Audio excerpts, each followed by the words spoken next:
Whichever. Both. Tommy Monster Girl, baby. Hell yeah. Not really. I got this is, real baked and thought that was funny. Well, it's funny as hell. I like that tweet. This is the leader of Team Ruckus here on the stream, known as Hulk Meat. Lots of nicknames. Yeah, collectively. Lots of...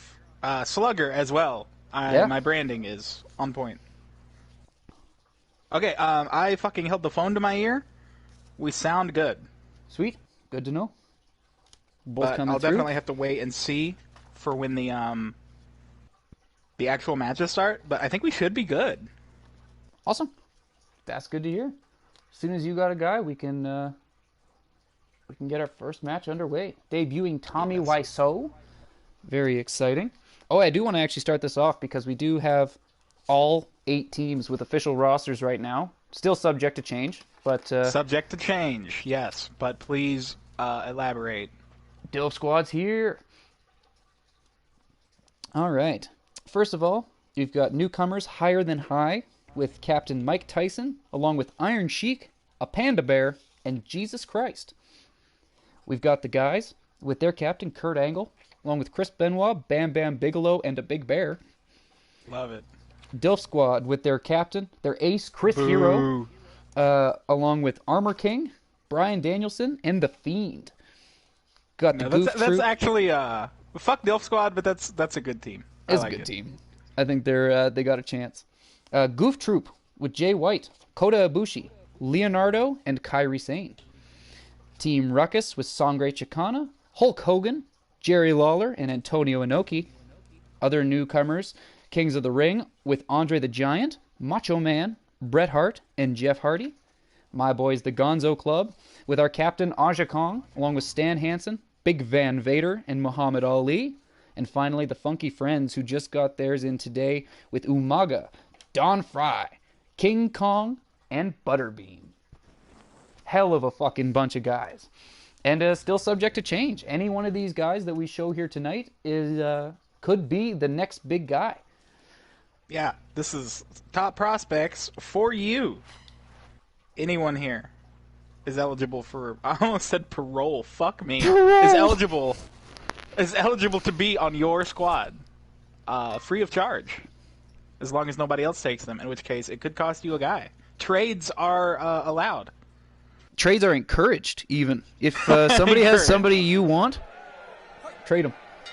It's very exciting. Of course, we got the chosen one, Barry Horowitz, up against Tommy Wiseau. Tell me about this Tommy Wiseau. This is the first time I've seen him wrestle. I don't even know about him. I just downloaded him the other day. I wanted to see what we could do with Tommy Wiseau. So this is my first time even seeing Tommy Wiseau, and he's getting really worked over on the arms by Barry Horowitz. Yeah, it looks like Tommy Wiseau's psychology is to put over the jobber before he beats him. Yeah, which is always good. He's not going for just a squash match. Yeah, he's trying to tell a story here. Oh, obviously the elephant in the room, on the online, the game moves slower. But also, no cool custom fucking fancy pants ring. That's a shame. Yeah, I really, really, really wanted to use my incredibly cursed THX ring, but it'll get debuted during one of the tournaments I run here in the next couple days, because I titled this with Phase 1 because I have 2 other tournaments kind of planned out for the prospects. They might not run before the Goofball Cup, but I want to keep up the whole prospects thing so that you can keep an eye on potential guys that are going to come in and out, and see even guys who wrestled before, because I plan on keeping at least guys like the Destroyer and Hayabusa and Eddie Guerrero, who all did incredibly well in the first Goofball Cup. I want to keep them around, and anybody who does well, I'd like to at least keep them in the picture, right? And, potentially if someone does well enough, they're just going to stay on their team. I mean, Fry and Umaga are both killers in the first Goofball Cup, still being used on the same team they were initially, with no bids to trade, no one else saying, no, fuck you, I want Umaga. Umaga's chilling comfortably with his funky pals. And, Umaga's probably the best guy to captain that team. With going 5-0 in the last one, even though he did come up short, his only loss during the entire tournament was the finals.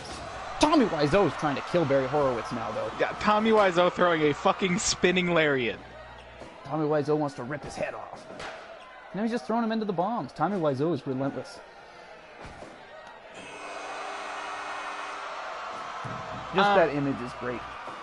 Important question for Dilf, if Dilf is still here.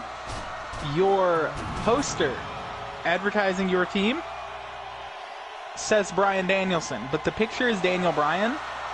Same dude, but in this game, obviously, you can have a WWE Daniel Bryan fighting for your team, or you can have a more independent Bryan Danielson fighting for your team, and that is a distinction that should probably be made just in case he wanted one and not the other. Or if it doesn't matter, that is also fine. We made the important distinction with Hogan today for Team Ruckus, making sure that he didn't want old man TNA Hogan, and he was in fact looking for Yellow Trunks Hogan. Not even if Japan I had Hogan. said Hogan, and you had built my team for me with old man TNA Hogan, I would have fucking flipped my shit. Yeah, I'd have called off the stream. I'd have called the sponsors. I'd have gotten this shit shut down. Yeah, because I mean, old man Hogan's not going to be able to do what you want him to do. I want prime and ready WWF Hogan. This is first takeaway. Barry Horowitz. I keep thinking he's Adam Cole, and it's fucking me up. But the other thing is, he is really bringing it to Tommy Wiseau. Tommy Wiseau cannot put Barry Horowitz away here. No, Barry Horowitz is actually somebody I do have on the prospect list. So there's every chance that this is just a showing for Barry Horowitz. If Barry Horowitz proves too powerful, we may turn to perennial ECW jobber Larry Winters, who I also have on my save. Why? I don't know. I just saw him and said, oh yeah, Larry Winters, I know who that is. And then I downloaded him. Just happens like that. He actually fought Lance Archer in my Brawl for All. I cannot remember how well he did. Man, that's... Damn. Your Brawl for All was good. Did you catch any of it? I think I went back and watched some of it because we talked about it on the stream. The whole goal for the Brawl for All was to make every match... I just wanted to have at least one joke. Mm-hmm. If I had at least one joke for every match, I was fine with it. So I had a whole tournament where I had at least one thing to say every time. That's awesome. It's nice to at least have your joke and get it in. Mm. And Barry Horowitz defeats Tommy Wiseau. But, you know, good showing for Tommy. Wow. That does not look good for Tommy Wiseau, man. Now, you know, there are plenty of factors to consider when putting together a team. And it doesn't have to be success. You know, Tommy Wiseau is a really special man to a lot of people who, you know, for some could maybe transcend the typical qualifications it takes to be on a team. And he could just be, you know, a nice, fun addition to raise morale and rally people. I want Tommy Wiseau in the tournament at one point. Don't write him off just yet. That Barry Horowitz is just too strong. I'll never use him again. Bad Barry Horowitz. Tommy Wiseau will have his day in the sun. I guarantee it. I believe he's penciled in for my my boot camp tournament there. Yeah. Yes, he is. He's in the first bracket, along with notable names Mongo McMichael and the Destroyer. All right. This is going to be a match. Oh, so make my controller. We will be showing Zandig in the Top Prospect tournament. You fucking love to see it. I just hit random on that prospects roster I just put together, and just kind of going with who shows up. Now, Zandig, being a deathmatch guy, obviously, he's someone I've thought about. Mm-hmm. But he's more than a deathmatch guy. He has been immortalized by Botchamania. Everyone knows who Zandig is. That's true. You know, if Zandig and Tommy Wiseau ended up on the same team, my review of that team would probably be, that's not a bad team. That team's over as fuck. No matter which way you look at it, no matter whether they win or lose, that team is over. Now, Larry Winters has hit Zandig a lot, but Zandig has not gone down once. Addressing Dilf's question there, we're not going to be able to see Godzilla because I can't use custom parts on online apparently. And the troll, yes, he may come up. And I found out his name is the Troll. I have a troll and a Cyclops, not a goblin. So if that changes your entire perspective of it, then maybe I'll find another goblin. Now, we'll see. Now, Dilf, Funky Friends is led by a big monkey now. If that maybe has any effect on... Holy shit, he's stabbing Larry Winters in the face. He's gonna rip his scalp off. No, he's gonna crush his skull. He's gonna beat him before the bombs go off. You have to imagine that in a deathmatch tournament, there are advantages to having someone like Zandig on your team. No doubt. It's why New Jack and Nick Gage are also listed as top prospects. That is something I did not consider. 2? Oh man, I thought that was it. Zandig is really looking like somebody that I would consider. See, this is exactly why we need this stream and maybe even a tournament or two to really just show off some of the people on this save, eligible to be on a team. There's so many possibilities, so many people, and if I find that one guy isn't doing well, maybe I'll go and download another one and we'll try him out and we'll see. I replaced Liger in this prospects thing. If he comes up, we're running a completely different Liger than we saw in the tournament. A better and we'll Liger. See. Hopefully, it's just a different stronger. Liger. I cannot More even learned. guarantee. I almost thought about just putting Kishin Liger in. The fucking 0-5 has awoken something in Jushin Liger. Yeah, it wrecked him. He needs to fucking destroy everyone around him now.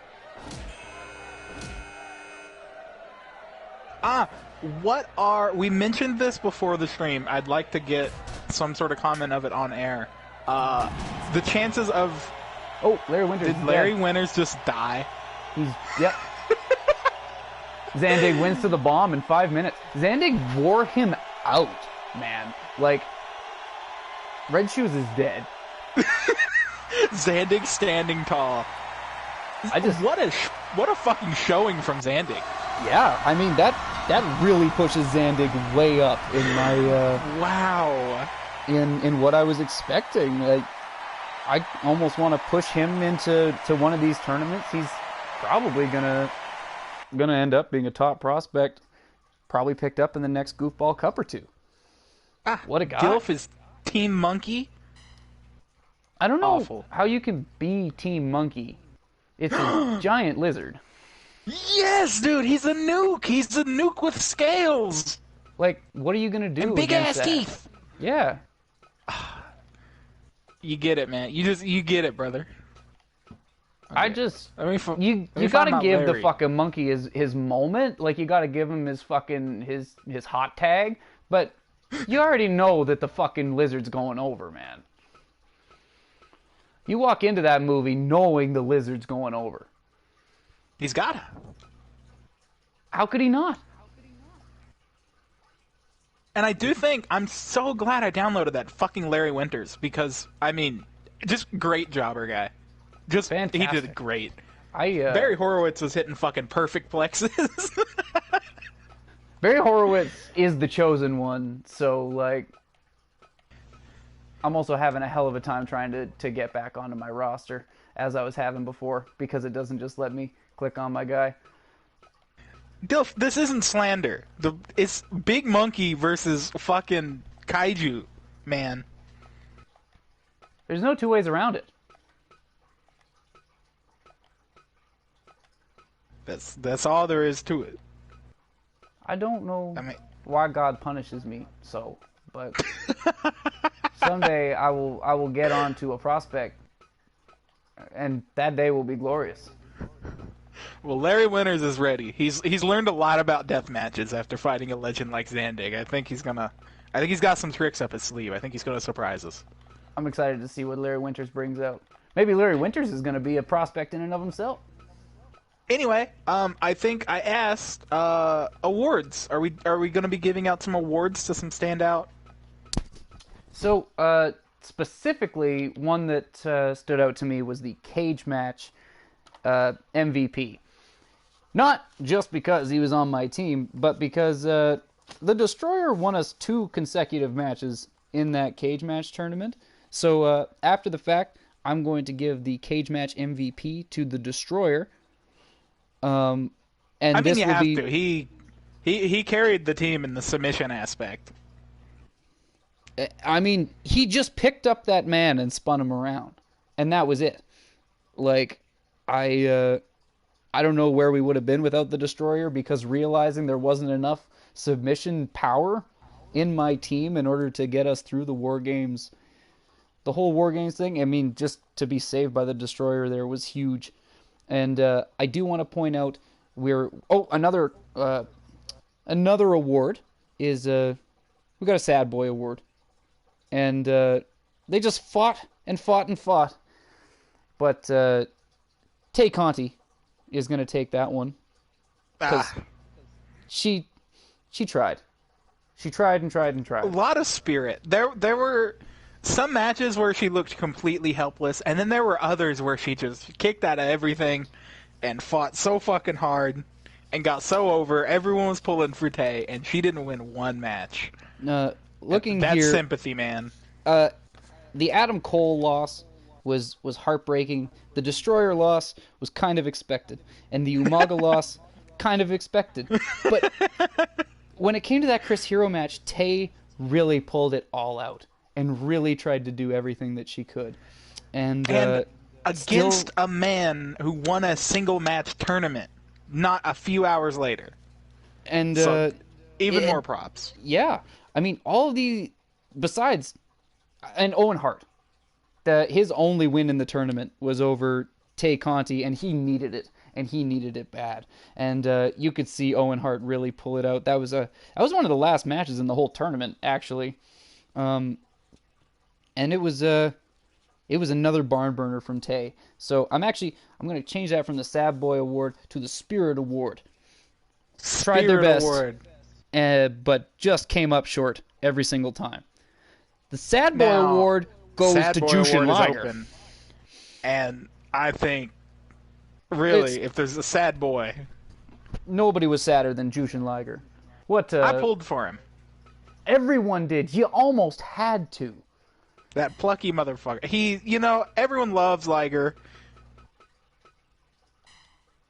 Is that Fred Durst? That's Fred Durst, baby. Yeah! He's somebody who I really want to see how they do. Now... You never know. I can't believe I have not asked this. Is there a Violent J or a Shaggy 2 Dope on your save? There's both. They are... Fuck yeah. They're big parts of my save. Now, they're also in the prospects. They are? Oh, man. Well, we're not talking about those clowns. We're talking about the god of this shit, Fred motherfucking Durst with the half crab. What moves would Fred Durst do? Why a half crab? What about a half crab appeals to a guy like Fred Durst? Yeah, is there something about its aggressiveness, or maybe it's a reference I don't get? Maybe he's got half crabs. Who knows? It's the Boston Crab is a wrestling staple. But the half crab is like the casual way of doing it. Fred Durst, very lackadaisical. He does not want to seem like he's trying too hard. That's a really good way to put it. But to me, I think that you really get more... Like a Lance Storm used the single leg Boston Crab because you can really work the one leg, right? It adds that specific working the one leg. And isn't it fitting for the front man of an influential group like Limp Bizkit to be performing a maneuver that's both stylish and effective? Much like the discography of Limp Bizkit, the WWE's favorite band. And I think that no matter why he's doing it, Or no matter what he does, you know why he's doing it. And that's for the nookie. Well, unlike Zandig, Larry Winters not being controlled. He is firing back on Fred Durst. Fred Durst going for weapons, though, often. Fred Durst wants to make this a deathmatch fight. Oh, 2 count there, though. He's wearing Larry Winters down. What a stare down that was. To just stand across the ring for a second. Fred Durst the type of dude that get in fights in a gas station parking lot. So I feel like an environment like this, it's not foreign to him. No, this is almost like home to be surrounded by barbed wire for Fred Durst. Yo, I mean, he did the fucking the X-Pac. Like, the X Factor. Right on the wood, too. He did get him with a little bit of weapon. Larry Winters not going down to the bombs this time, though. He survived. How do you practice for an explosion? Legally and ethically. I couldn't even tell you.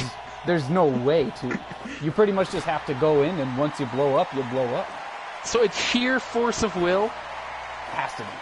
I don't think there's any other way you can do it. Oh god, he's hitting him with the weight of the world's sins. No! Stealing the move from Christ himself.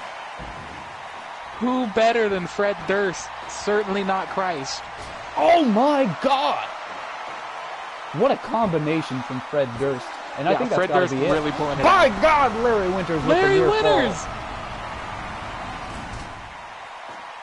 You know, if it turns out that by the end of this thing, Larry Winters wins somebody over eventually and ends up on a team one day, I would be proud of Larry Winters. Oh, he's got him again on the way to the world. He's getting him again.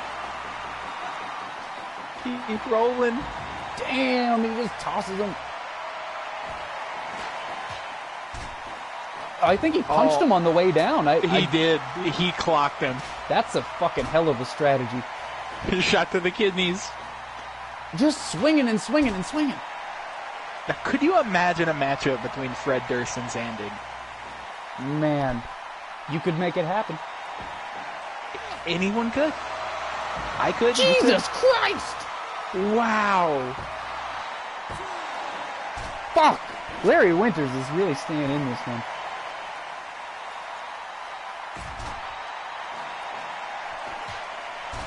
Oh, thump to the back of the skull. Yeah. That's illegal in mixed martial arts. He's slapping him in the face. Just disrespectful to the king of new metal. The fucking MC of rap rock. Oh, the Canadian backbreaker. That's it. That's it. He brings it home. That was a really good showing for Fred Durst. A really wide moveset. Really did well.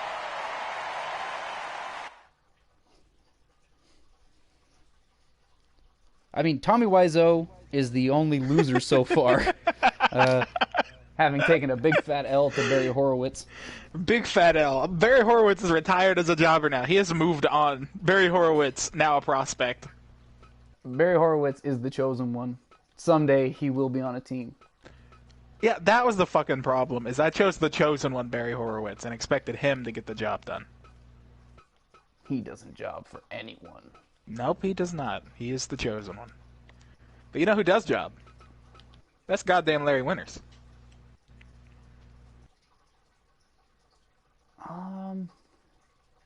Yeah. Sandman or Schlack? Sandman or Schlack? Yeah. I'm going to go Sandman on that one. Sandman.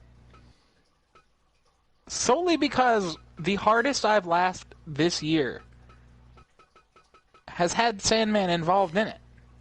Why is that? The now infamous Sandstreet image. Jesus Christ. By far, the hardest I have laughed all year was when I saw what it would look like if you mixed, in some unholy fashion, both the Sandman and Destry. Just,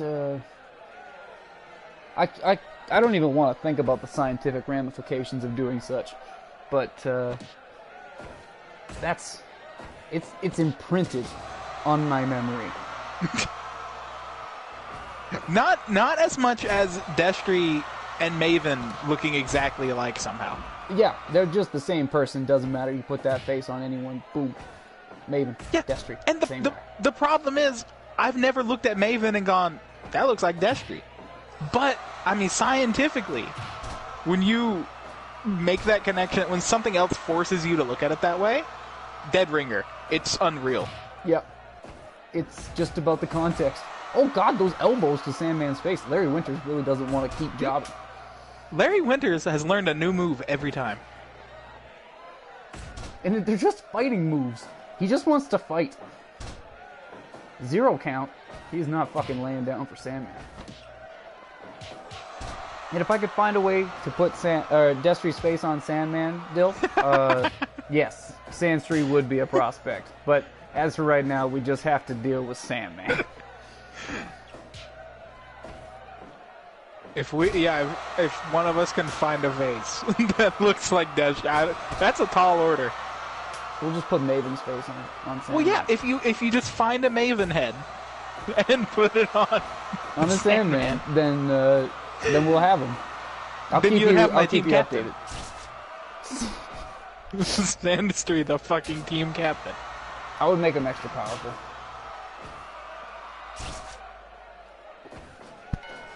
Oh, he punched Larry Winters in the dick.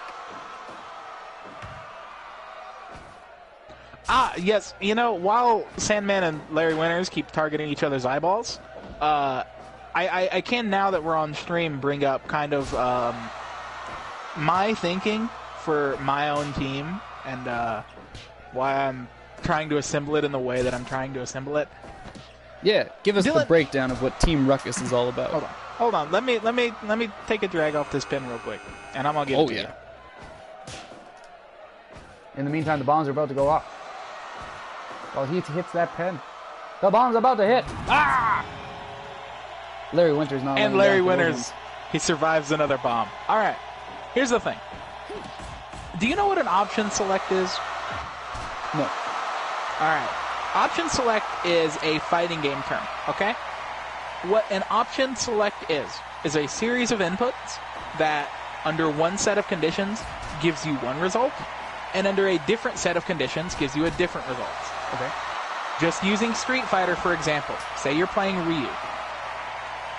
And on block, you don't want to do a Dragon Punch, because if you get a Dragon Punch blocked, you get punished, you get hit, you cry. But there could be a order of moves, right? An order of inputs. Instead of just doing a punch into a Dragon Punch, you would sneak some other inputs in there to sort of trick the game, okay? Mm-hmm. Into, on hit, if your move hits, you would do a Dragon Punch. But if you get your move blocked, you will not do your Dragon Punch. This is called an option select.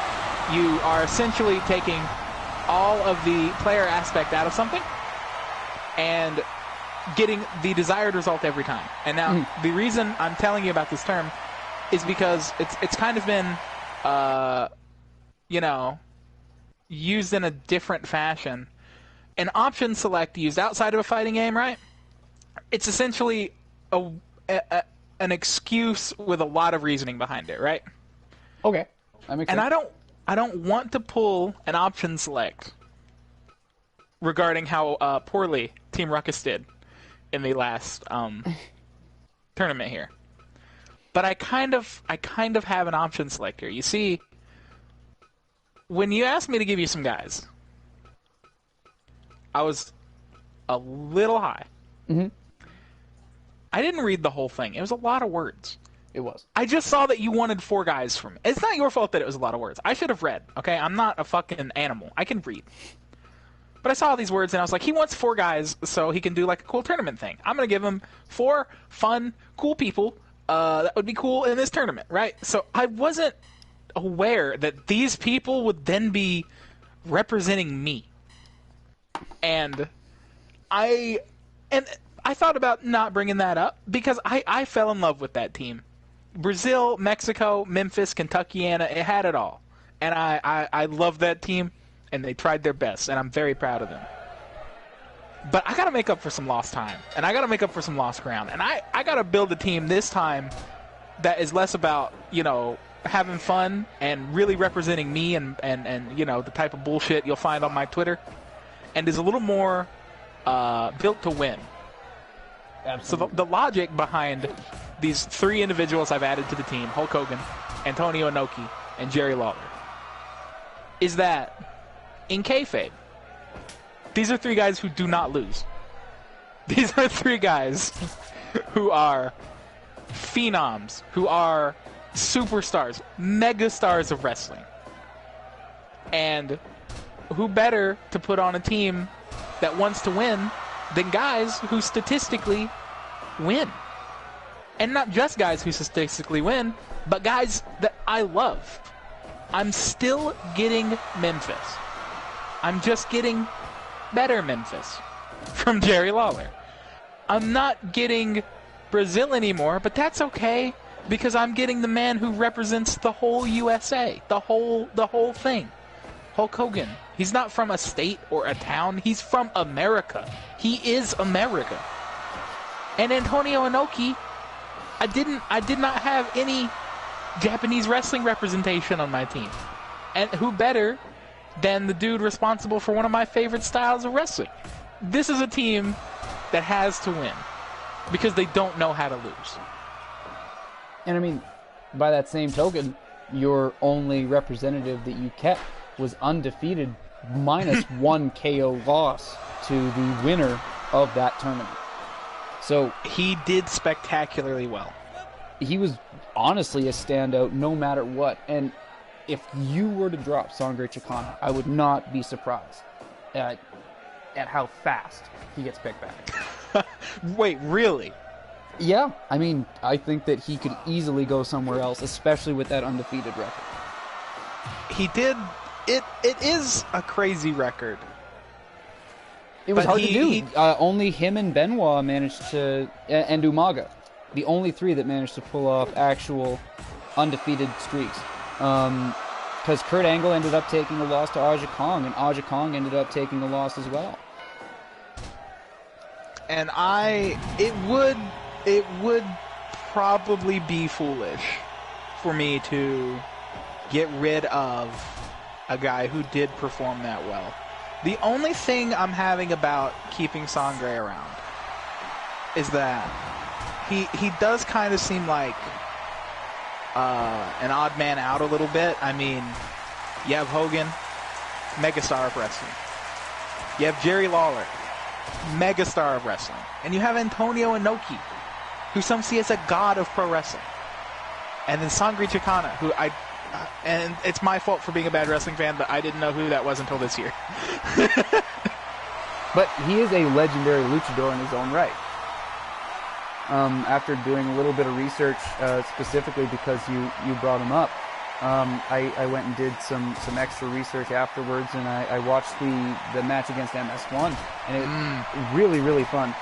But he has a long record of Luchas de Apuestas matches, and it's incredible just to see how many he's done and how many he's won and how it's such an important part of his lineage. He's someone that should definitely be looked at a lot more. Just because he does have he's an important part of luchador history. And also he did so well in this tournament that I don't know why you wouldn't pick him up after just on his merits there alone. Yeah, Dilf says that he'd never heard of Sangre prior to that. So the story of, it's kind of funny. I follow quite a few wrestling accounts that, like, I don't even remember how I found them, but I'm really glad I did, because they're smaller wrestling accounts, but they're all really funny and charming. And it's not like I want to be mutuals. I definitely I don't want to like join their club, but I'm glad I found that little group of associated wrestling accounts.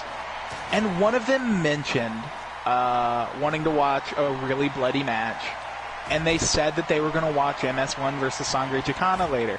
I had no idea what that meant. I keep a notepad on my phone, and spinning toe hold, yeah, funk special, go Dory. I keep a notepad on my phone for when I see someone mention a match that they really, really like. I write it down and I go watch it. Right? That's a good thing to do. Absolutely. And so when I wrote this match down, I put a question mark beside it. Because I was like, what is MS1? What is a Sangre Chicana? Are those stables? Is this a bit? What is this? I wrote it down with a question mark, and to tell you the truth, I thought nothing of it for a few months. And it wasn't until I saw it get brought up again that I was like, okay, I'm really going to have to go check this thing out, aren't I? And I did, and I was just like, what the... How have I not heard of that? You know, CWA... 1980. Funkin' Lawler, right? Mm-hmm. One of the best brawls of all time. Unforgettable brawl between Funkin' Lawler. People talk about that match to this day. That is a type of match that, you know, when it's executed that well, people remember it, and people like it, and people talk about it. What the fuck is that? That's the troll.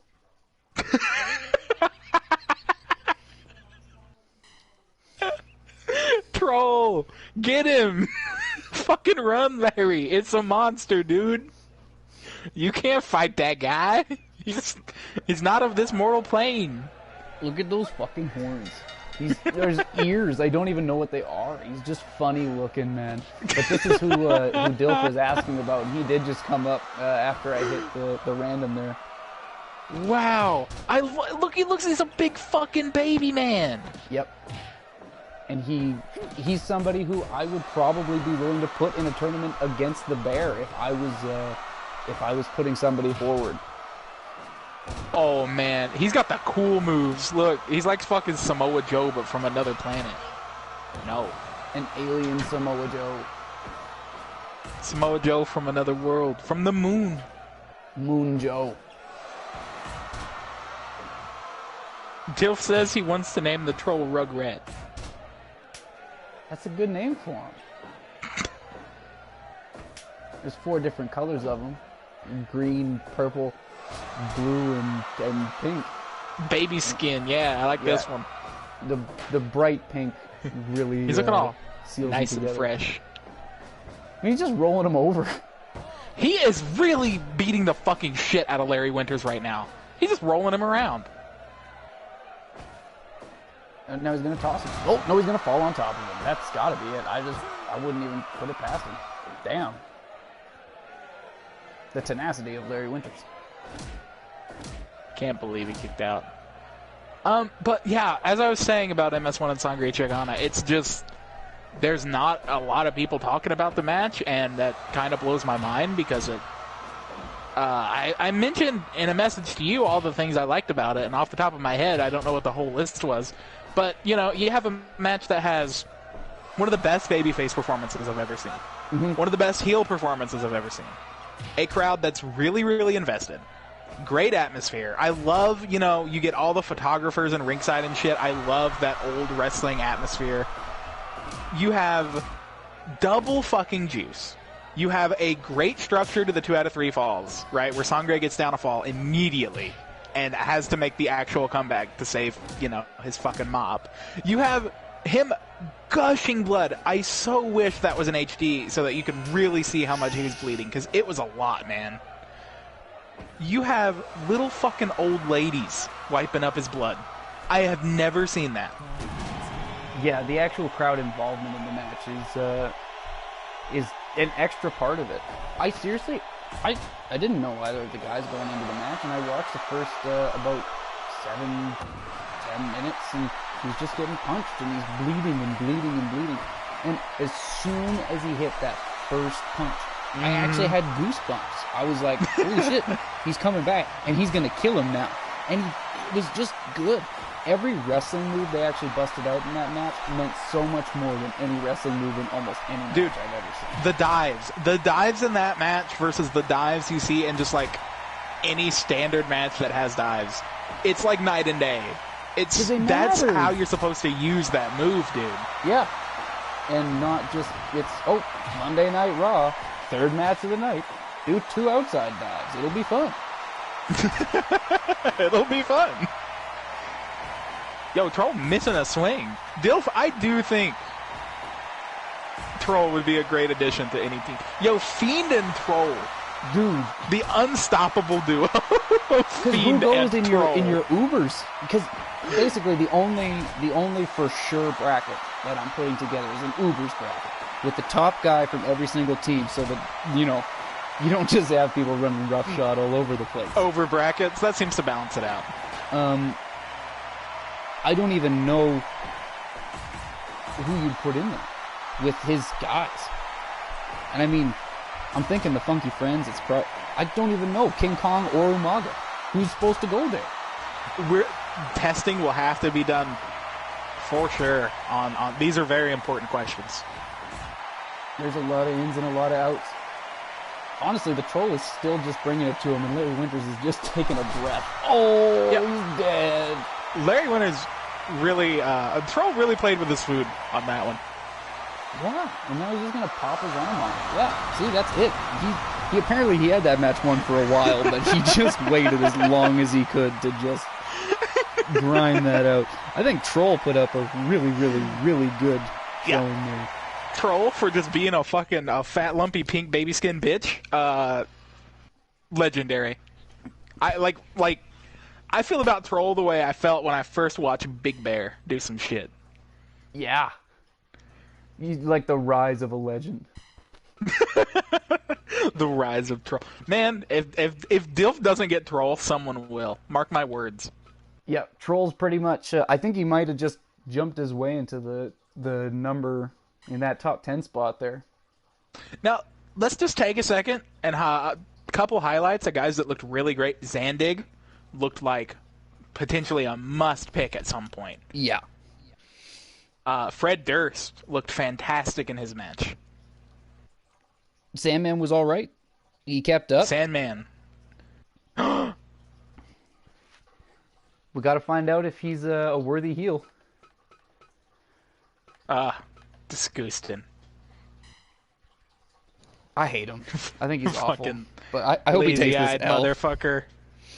At least this is looking like Cokehead Sean. I am much more tolerant of 90s Sean than I am of post comeback Shawn Michaels, who is my least favorite wrestler.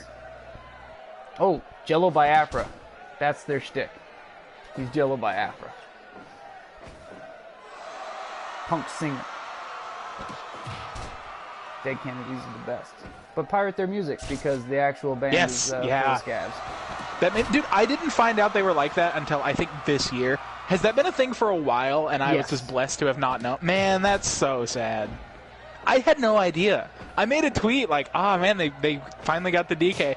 And then I sat there thinking about it and I was like, I actually haven't heard from them in a while. They might have gotten to a long time ago and I'm just late to the party. Dead Kennedys thanking Mitt Romney for anything is just like the most dystopian thing I've ever heard. Like the Dead Kennedys Twitter account saying thanks Mitt Romney. That's like some Twilight Zone shit, man. That really is. That's fucking great. Yo, Larry Winters beating Shawn Michaels' ass like a fucking Marine. He's just bringing it to him. I hope that this is the match Larry Winters pulls it out. The Marine Larry Winters. Shawn Michaels is backing away from him. He's scared.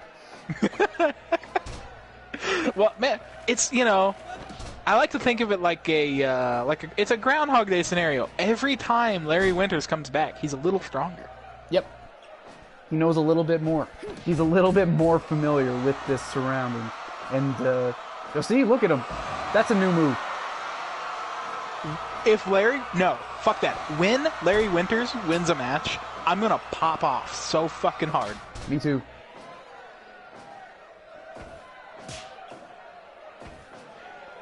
What a cowardly, shitty Shawn Michaels. I hate him.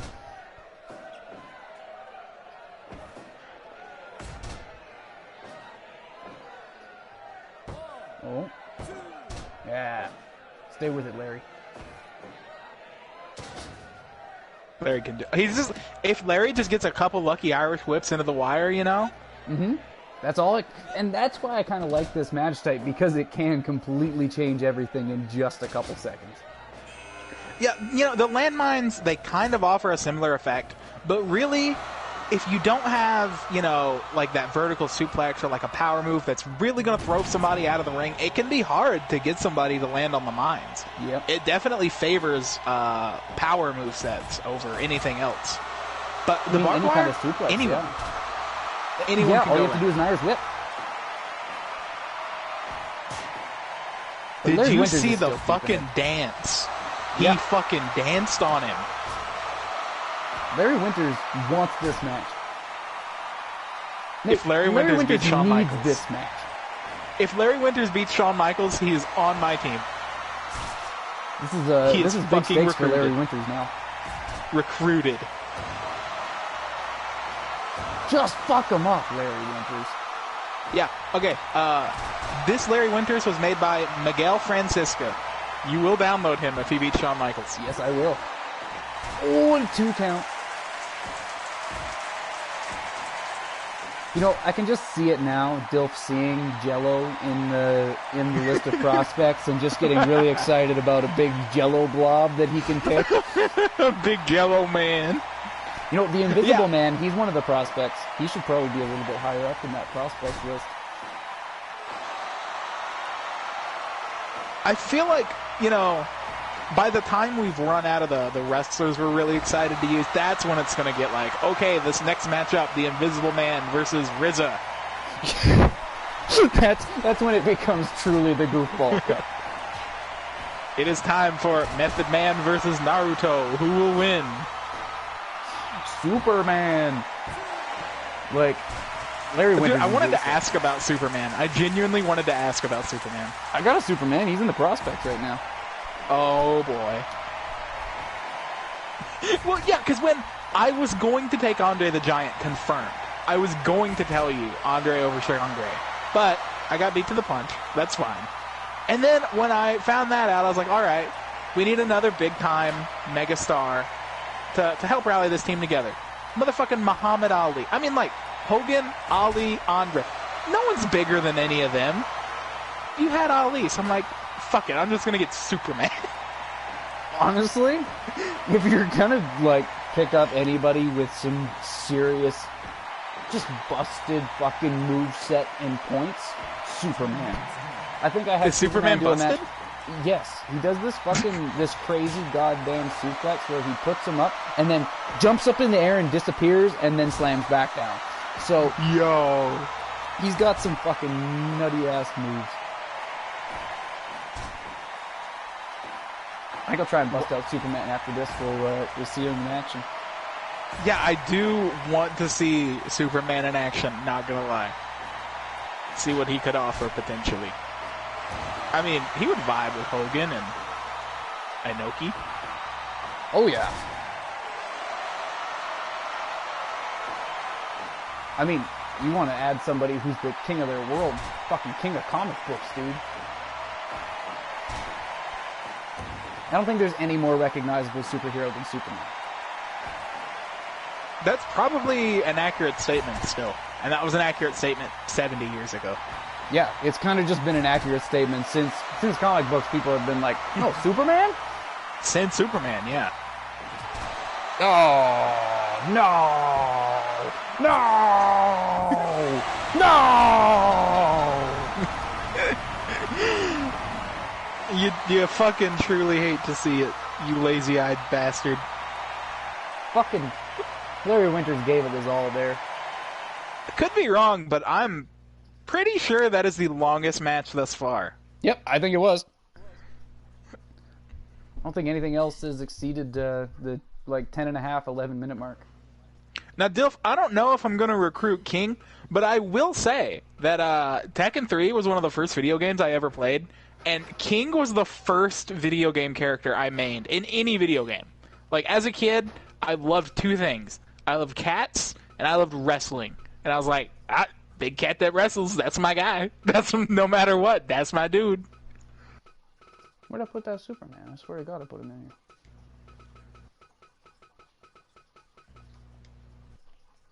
I wonder if there's a Larry Winters attire I haven't used. I can't keep track. I'm gonna use that one.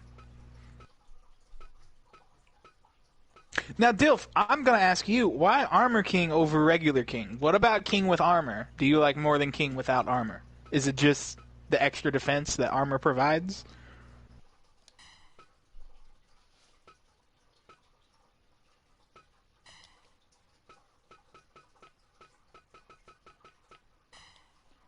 And while we wait for word from Dilf, we're going to see Superman and Larry Winters. Why does that Superman have, like, fucking kanji in his name? Did you download a Japanese Superman? Yep. Dude, speaking of Yip, I'm gonna run this idea by you, and I think you're really gonna like it. Well, not like it as in, like, just you'll think it's a fun idea. I want to... That's a clever way to make it look like he's wearing a cape. I want to put together, like, a video, just, you know, for the fucking...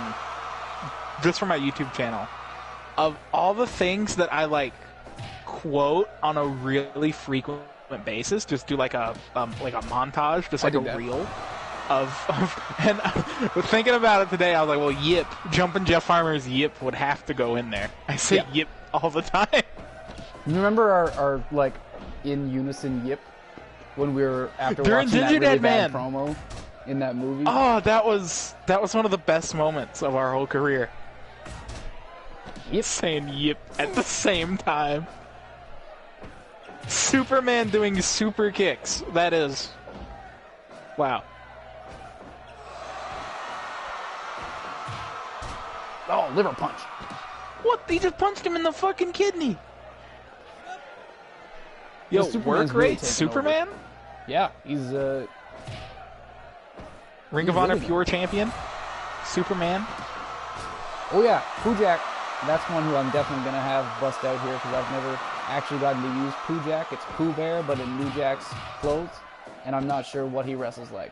So we're going to see the debut of Poojack, and I do have all 4 Beatles. They're probably not going to debut tonight.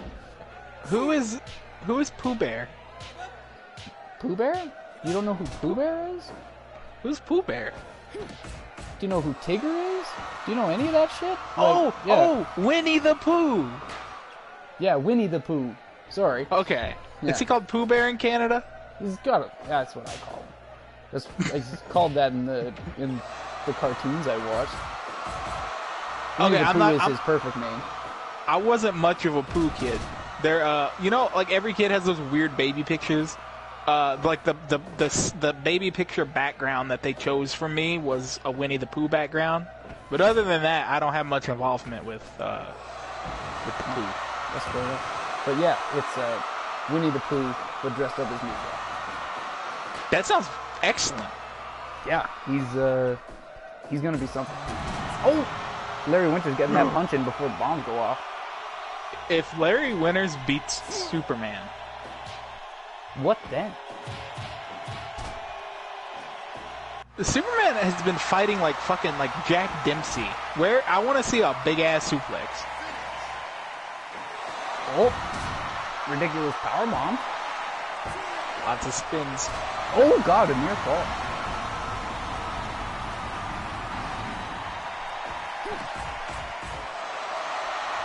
No, Dilf, I do know who Winnie the... Dude, I just had Dilf fucked up. I didn't know who Winnie the Pooh is. He was gonna fucking start shooting on me, dude.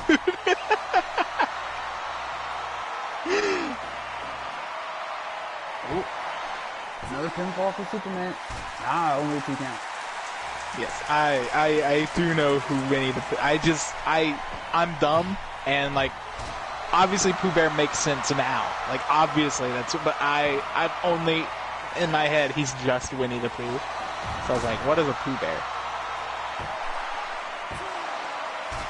Still only 2.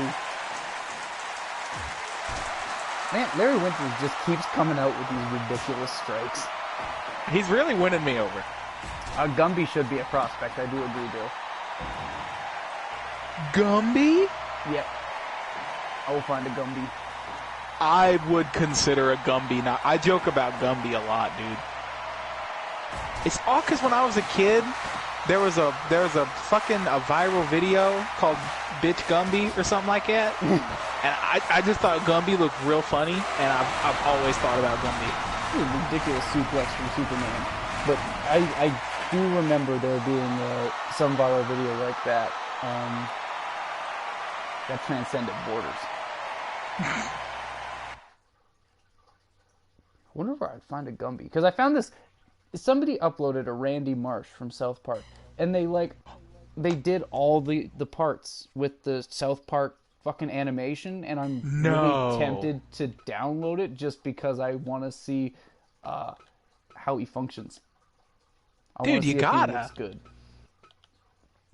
I gotta see that, man. No, I don't want Master Splinter. Yeah, we'll try out Poojack right now. Nope, Kelly.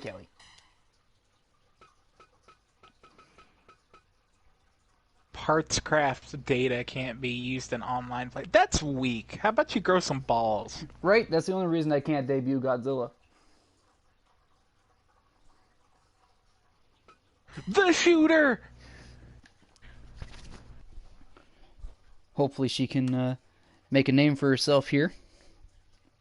Because I thought on reputation alone, Kelly might have had a chance of getting picked up in the second one here. Dilf, yes, this is the shooter Kelly. Yes, yeah. Now, last time I was sitting here with you commentating over a Kelly match, we were watching for the Clusterfuck Cruiserweight title, Kelly versus Psychosis. Actually, going back and watching it again, it was a really, really fun match to watch. Yeah, it had great ups and downs. That whole stream was great. But, Dilf, a really important conversation took place on that stream. Wherein she kept hitting her finisher, known as the K2, and I kept calling it the K-Dog. And I wouldn't let Dylan correct me that the move was called the K2 because I knew that Kelly was called K2. And I was like, you can't... She can't be K2 and her move be K2. And I insisted that the move can't be called the K2 because Kelly is K2. And Dylan said 3 letters that changed my life. He said RKO. And my world crumbled. I had been made to look like a fool in front of the entire internet. He made me look like a fool. So yes, I will now, in fact, refer to the move as K2. Because... She doesn't even need it in this match, it doesn't seem. She's just throwing lariats into Larry Winters. Yeah, she is just clubbing him. Why does Kelly got, like, a hold of some Vader tapes and was like, no, that's how you do it. It's like they thought they were being, whoever made it thought they were being funny by making Kelly look like she's doing the move wrong, but it just makes her look like she's actually thumping him. Yeah. And always with these strikes, like elbows and shit, like... This Kelly is just made to fight. Oh, there's the K2! K2! There's the K-Dog!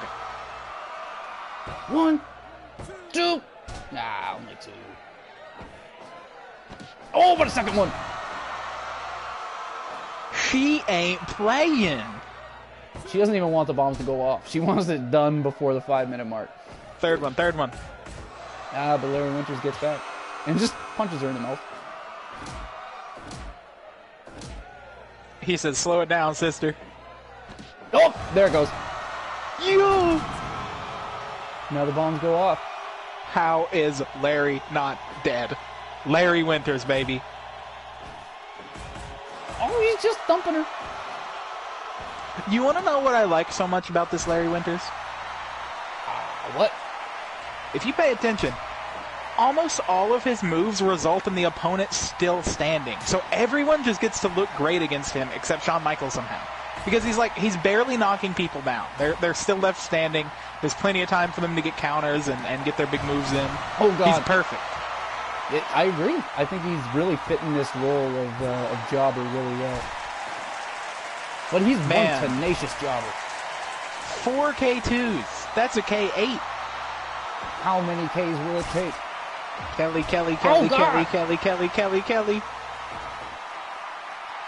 Well, after 8 Kellys, could it become a K? That was the fucking dumbest thing I've ever heard. That was awesome. That was the worst and best thing you've ever said. I wasn't looking for a top quality joke. I was looking for low hanging fruit. I would love to have Dilf on commentary sometime. That would be fucking absolutely. Yeah, shit, to do like, you see the problem with that is like, if it worked to where we could all be looking at the same time and commenting over it at the same time, that would be so fucking perfect and ideal. The problem just comes from the fact that like, you couldn't, if you were watching the stream, you wouldn't be able to do commentary because of the natural delay. Like, the reason we have to do this slow-ass match is so that we can both look at it at the same time, because that's the only way we found to do it. So unless you can do a 3-person room, which doesn't sound like it'd be impossible. Nope, I think it's possible, but then we have 3 people in every match who gotta watch a bunch of triple threats.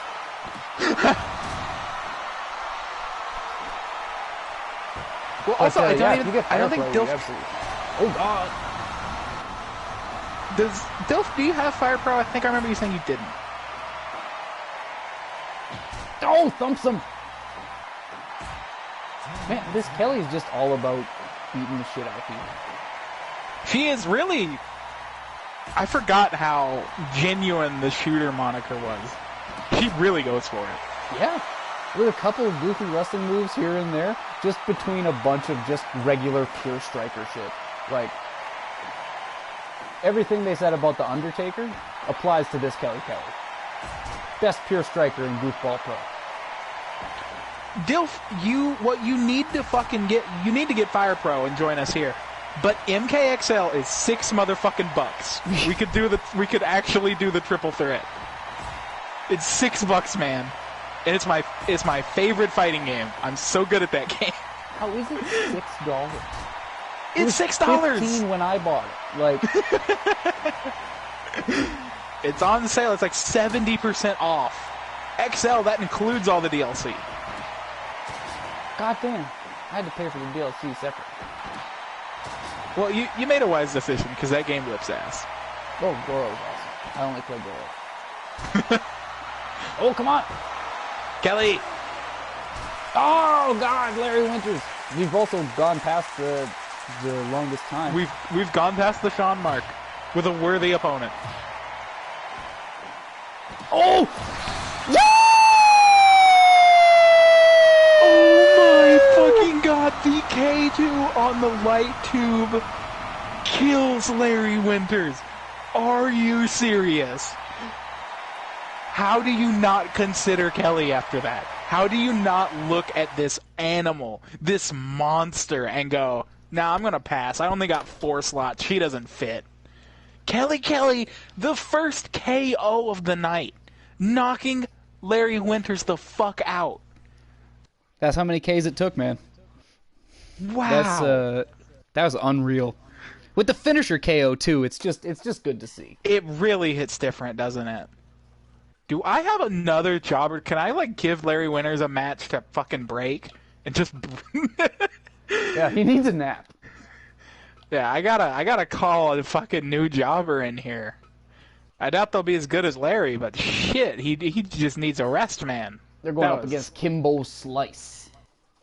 Oh my God. Alright.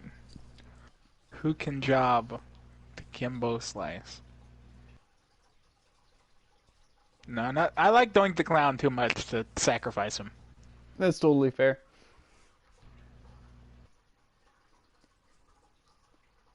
Yeah, you see, that's the thing is you can pick guys that traditionally, you know, aren't very, like, high up in their promotion, but it all just depends on, like, does the dude making them know that they're supposed to lose? Or are they gonna make them fucking go ham? And it seems like only that Larry Winters knows that he's supposed to lose. Yeah, we definitely won't use undefeated Hayabusa.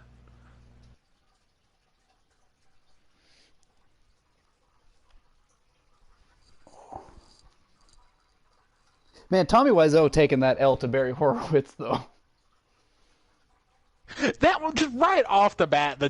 I figured, you know, jobbers are going to win some of these. They can't just lose every match. That's not how that works. Barry Horowitz won the first match of the night. Unreal.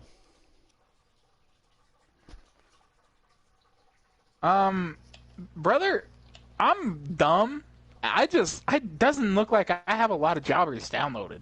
No, that's expected. So I might have to bust out and just keep Larry Winters trucking. Really put him through the trial, you know? Yeah, I mean, if you don't have an issue with still running Larry Winters, just he is putting on good matches. Like, I think every single one of them has been over 80%. Yeah, I was gonna run him for all the other ones. I was just like, let the dude have one fucking match off where he can not have to fight because he got fucked up. But you know what, Larry? You are exactly what we need right now. After getting KO'd by Kelly, now he has to fight Kimbo Slice. All right, Larry. And you know, that's a good idea, Dilf. We'll eventually have to run Liger against him and see what happens. Loser fight. That'll be the main event. You get to see Will Jushin Liger pull out a win.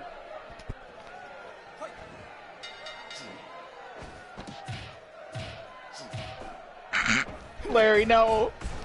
Oh, Larry wants to on. You fight back, dude. Nope, he's dead. That is awful. Okay, I'll be right there. I'll be right back. Okay, I'll carry this. Thanks, appreciate it. What the... How... MMA fighters are, and boxers especially in this game, they operate so differently, and they do moves that do a lot of damage, and they hit really, really hard, because in kayfabe, you know, athletes tend to stand out, and stand up to top wrestlers, so athletes in a game like this, they tend to have higher overalls, so MMA fighters and boxers are really something to look at. It's why Tyson and Ali are going to be standouts of the next Goofball Cup, because their stats tend to just be, you know, high, and they can just fucking swing for the fences and compete. So Kimbo Slice is just absolutely decimating Larry right now. It just doesn't surprise me.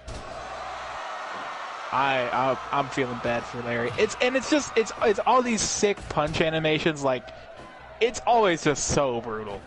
Just the ground and pound and the fucking... Look at him, he's just beating the fuck out of him, man. I believe in you, Larry. You can fight Kimbo Slice.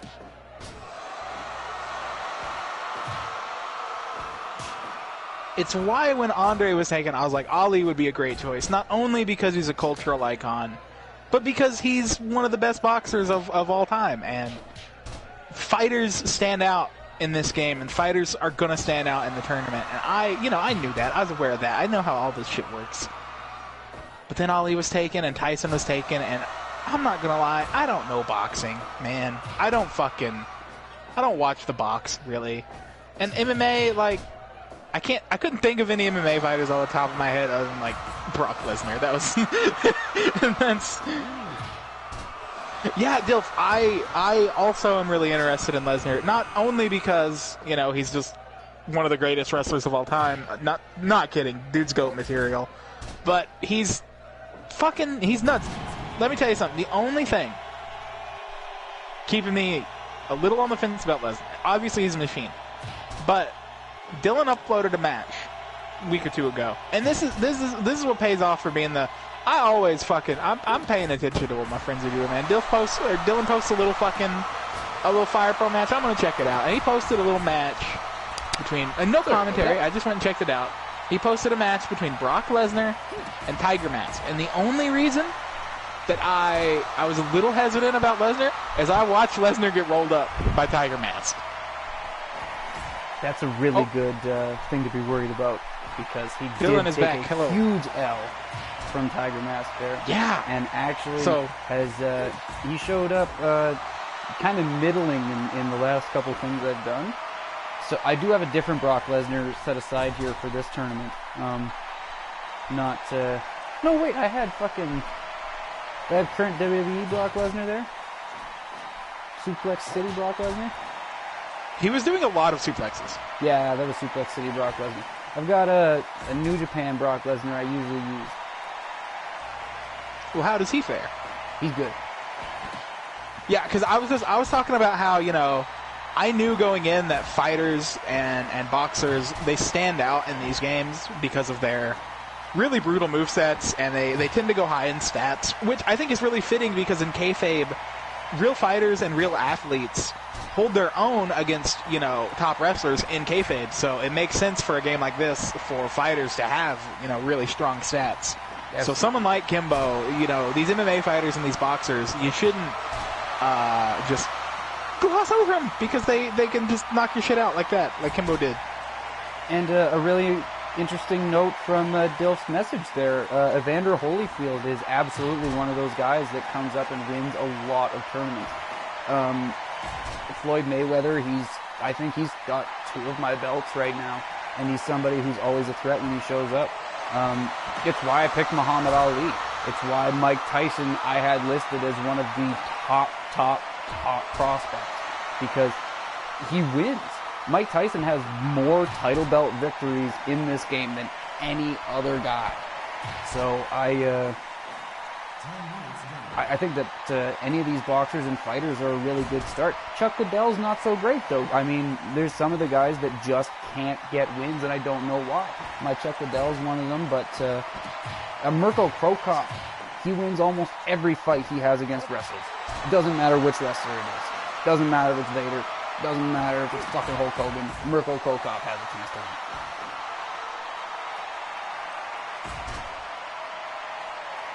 Man, do you know who I considered? Do you have a Jack Dempsey? Yep. Yes, I do. How does he perform? Really well. He's a multiple-time champion in MMA and boxing matches. On your save? Yep. Man, that's a guy that I was considering. Conor McGregor would be available, but I'd judge you for picking him.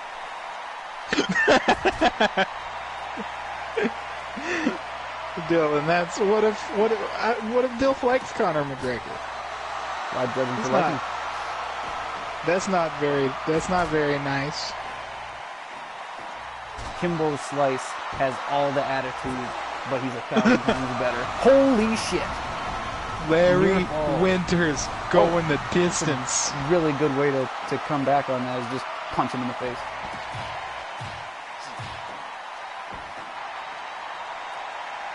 Well, I mean, Don Fry, he did really well in the fucking first Goofball Cup. I'm just going to come out and say it. I expected a little more from Don Fry. He did good, but I expected him to go on a tear and just really be almost unstoppable. So he only lost 2 matches. One of them was to the nearly undefeated Aja Kong. I'm just trying to find who the other one was to. Give me 2 seconds. Larry Winters is MMA and Kimbo Slice. He was punching him in the back of the head.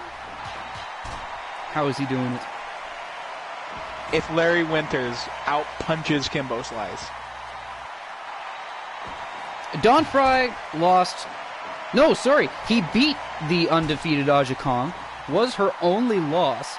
But takes an L to Kurt Angle, who was nearly undefeated as well, and was his only loss in the whole tournament. And lost to Bill Dundee, who cheated. Yeah. So he lost to Bill Dundee, and Bill Dundee didn't have any other major wins after that. So what the fuck happened there? I couldn't even tell you. I could just kind of chalk it up to... I don't know. Look. It's that's a really, really good point. He didn't do a single fucking thing after he won 2 matches. Bill Dundee had only great went matches. over every time. Every time he did. And he only beat Don Fry and the ultimate loser, Scott Steiner. A match I really wanted to see was Dundee and Destroyer. I wanted to watch those to get it. And who knows? Maybe they'll come back. Because, Dundee lost to Kurt Angle, Aja Kong, and Monty Brown. Monty Brown's only win in the tournament, by the way. Yeah, Dundee and Brown was close. That could have gone either way. I wish we lived in the world where Dundee won, but I'm not going to complain when it's to Monty Brown, because who doesn't fucking love Monty Brown, dude? I would wager that if Bill Dundee won that Monty Brown match, he would still have been somebody that I would have considered for the next tournament here. Just Because looking at that record, the win over Don Fry is big. The losses to Kurt Angle and Aja Kong are expected. I don't think that he did bad because he's bad. I think that he did bad because of just the bracket he was in. Mm-hmm. Yeah, and in a different world, that could have been different. And yes, Eddie Guerrero is the one that somehow caused a fucking disqualification in a deathmatch tournament. Yeah. And I almost, and you might disagree hard with this, and that's acceptable. I swear, I think Eddie should maybe be DQ'd from coming back. If he has that alternate win condition with the DQ and the death match is so out of place in a tournament like this. I will use a different Eddie Guerrero if Eddie Guerrero is back in this. Absolutely. Because that's silly. Silly. Yeah, that was nuts. He beat the shit out of him. He threw him into the barbed wire. He hit him with weapons the rest of the time. But as soon as Eddie pulls it out of his ass and throws it at him, it's like, no, that's an illegal chair. Like, fucking stupid. Also, Kimbo and Larry Winters about to go 20 minutes here. Yeah, what is happening? I thought this was an easy win for Kimbo Slice, but Larry Winters obviously has something to prove.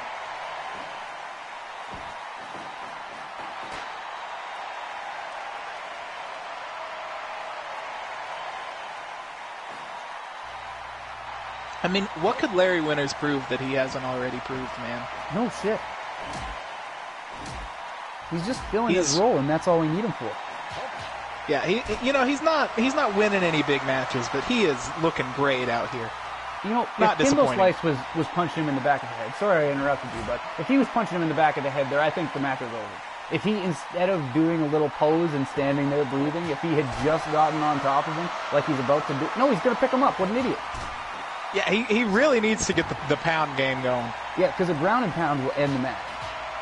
Yes, it will. I've seen it happen.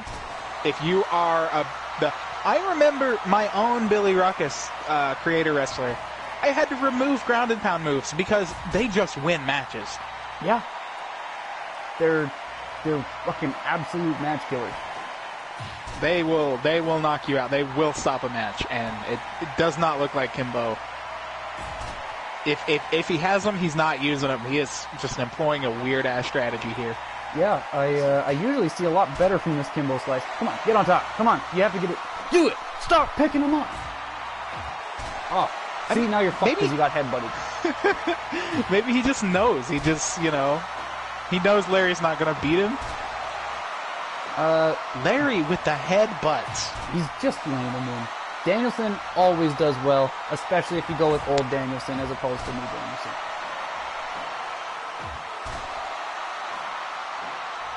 Yeah, being one of my all-time favorites, obviously Danielson was a guy I considered heavily. But for just, again, and it's the reason that, I don't have like a Funk on my team because I love Funk, but he doesn't quite fit the theme I'm going for of these guys who were just absolute kings where they were at. Oh man, we're just about at 25. I have a 30-minute time limit on here because I didn't think that I would need to change that, but this goes to a draw. My official prediction is draw now. Honestly, I almost think that the game is intentionally pulling a draw. I mean, it is going to take... Oh. Is that the first big move we've seen from Larry? I think it is. That's a big move. He's just been fighting Kimbo the rest of the time, trying to just fight like Kimbo Slice. I thought it was over there, but Kimbo getting out at 2. He's just keeping Kimbo Slice grounded. He's trying another pin. 2. Oh my god. Larry. You can do it, dude. Oh, atomic drop. Oh, knockout punch. Why is he picking him up, man? All Kimbo has to do is get on him. One ground and pound, and this is it. 2 KOs in a row. Wow, Larry. Larry needs some fucking help. 26 minutes, 48 seconds. Dylan, I gotta ask, what is the impression Kimbo Slice gives off after that? Um, I don't, because I mean he went an excessively long time, but He I did. don't think it was because he wasn't performing. I think it's because he wasn't going for anything to get the win. Yeah, I really think he could have ended that. I mean, within the first 10 minutes, if he had stayed on him and gone for the ground and pounds like he did very, very early in the match. And I know for a fact that he does have those ground and pounds in his moveset. Maybe it's just the respect. He sees how hard Larry's working out here. He was just he wanted to give Larry his absolute best. Larry is an honest, hard-working man. I understand not wanting to get the TKO. He got a traditional KO. He blasted Larry, and Larry went down.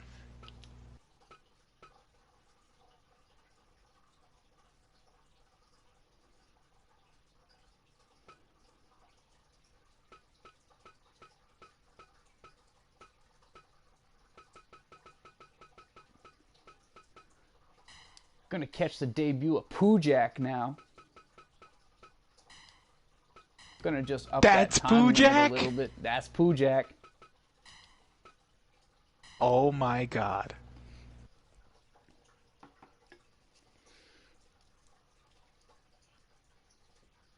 After two consecutive KO losses, we'll see where Larry Winters goes now.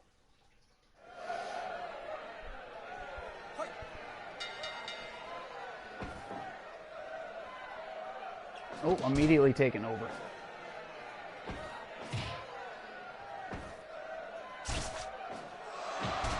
Oh, lariat. Oh, hey, there's that cookie I ate earlier. Ooh, it's always good. Dude, I can't believe you can just fucking go buy those at the store now. Yeah. It's all I've ever wanted. To It's a slice walk of into the life you store. get to live. Does Pujak have a face? I'm What is that? not sure what is going on with that, but it almost looks like there is a face just hidden in that bear face. That's really... I don't like that.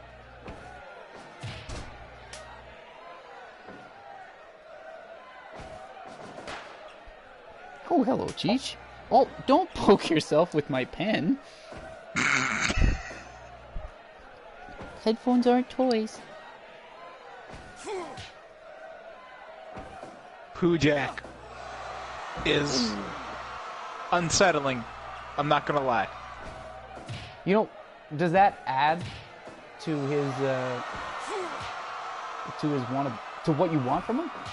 Because he could be so intimidating. What are you gonna do? One thing Look I'll at- say is that every time Pujak is wrestling, there's no way someone wouldn't be excited. Yeah. I mean, just look at this. Look at this motherfucker. And he's always going for weapons. Oh, Yeah, Dilf, that was a Delta 8 cookie. You eat it, and then about an hour and a half later, you feel nice. big body slam. Hammer time! Oh, dude, he fucking smashed him.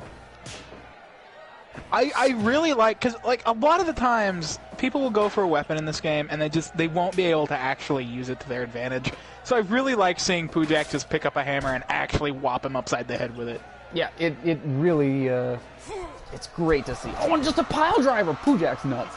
You know, Pujak really putting me in mind of Fred Durst here. Yes, absolutely. Very similar styles. Yo, Wow, that last Pujak match was is so going long I crazy. forgot about bombs. Yeah. Yeah, there's a bomb eventually, as in now. Oh! Larry Winters is sleeping.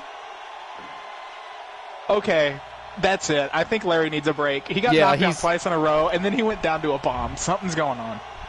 This dude needs a timeout. Pujak is a killer. The only other person to really beat him down enough to have him take the L to the bomb is Zandig. Man, Pujak is a killer. Wow. If Pujak's not on your fucking on your radar, he fucking should be. Dude, Zandig, Fred Durst, Pujak That's would a be team. a really lethal squadron. And I mean, Throw in Kelly Kelly or Kimbo Slice. Or Jack Dempsey.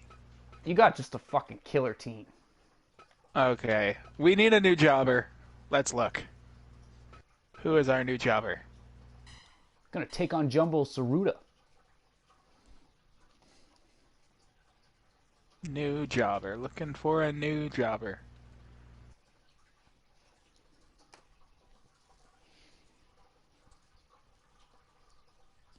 Oh, hey, they got some built-in jobbers. No, we won't use a built-in jobber. That seems a little cheap.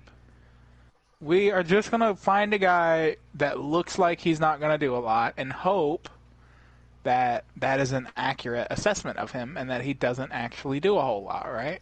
Yeah, that's kind of what you look for in a jobber, right? You want to see somebody kind of unremarkable. Yes. There we go. Oh yeah, that works. He shouldn't do a lot. And if he beats Jumbo Saruta, there's an issue. I apologize to both of the Dylans if there are Carl Anderson superfans amongst you. I don't care too much for the guy, honestly. He cheated on his hot Asian wife. That was his whole gimmick. So he.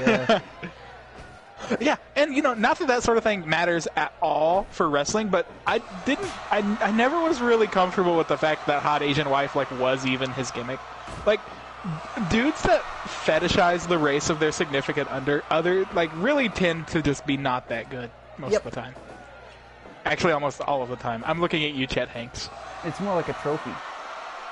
Yeah, it's not, that's not acceptable. There's nothing wrong with having preferences and being really attracted towards, different races. There's nothing wrong with that, but just don't be weird about it. Don't make it a thing. Yeah. It's it's a bad gimmick anyway. And if that's something she was totally cool with, obviously I've got no room to talk. That's them doing them. But that always just stood out to me as what are you doing, Carl? Yeah. Don't be fetishizing your wife, Carl. Yo, and his name's Carl. I only know one real person named Carl, and he's known by multiple groups of people as Creepy Carl. How do you get to be known as... for what we're on the stream, we're shooting on Creepy Carl, but I have to know the details. Oh, I mean... Why is he Carl's creepy? A sound guy, and he's just creepy. Just creepy. He's kind of like if Andy Warhol was a murderer instead of an artist. That's the vibe he gives off, because he looks like Andy Warhol, but he's a murderer instead of an artist. Wow. He's bad at sound. Fucking horrible at it. And he's bad at his job. He's creepy, weird looking, and he sucks. Yeah. Can you imagine a worse fucking triple threat than being ugly, bad at your job, and just creepy? Those are all terrible things to end up. Fucking Carl, man. That's the fucking heel of life, man. Dude, that's why I gotta get to Canada and meet these characters. I gotta see Carl. Oh, yeah, and I mean, we'll just have to go to, any show in the city he does fucking shows in, because he does half of them, so we have a 50% chance that he's just gonna show up and suck at his job. Dude, I feel like when I get to Canada, I'm at least gonna have a great icebreaker. Of just I'm from the States. I'm here for a few weeks. Be nice to me and show me around. And everyone's gonna be like, yep, on it. Canadians are all about that, too. They'll show you right around.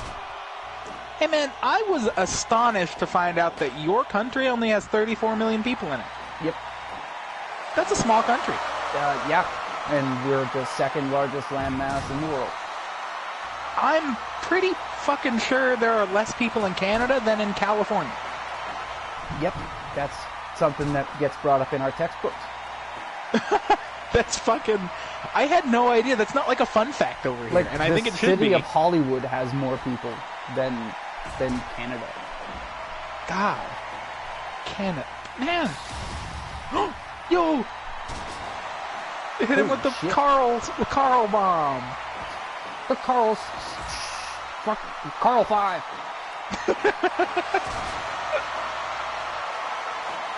Yo. 'Cause Jumbo Tsuruta is just Damn, tossing around. Jumbo.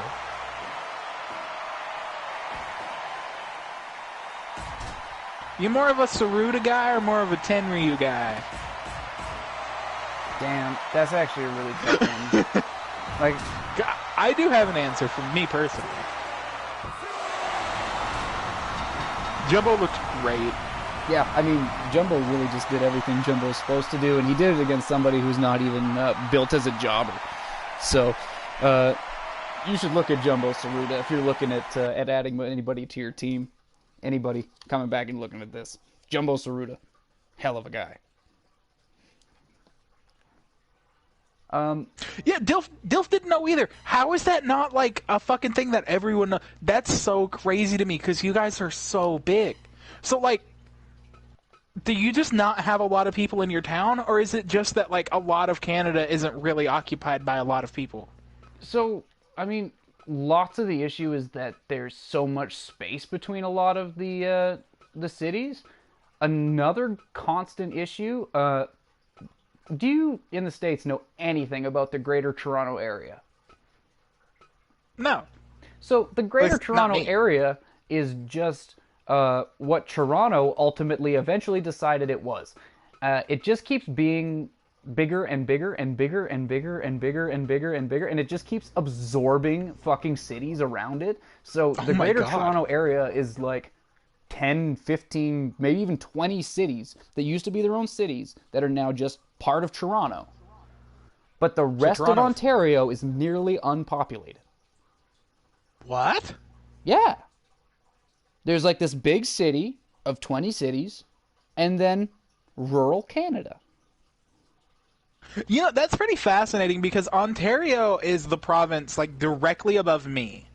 I always imagined when talking to you that if I drove up, I'd get to Dillon, but that's not true. I have to go up and then way the fuck west. You are over Montana, son.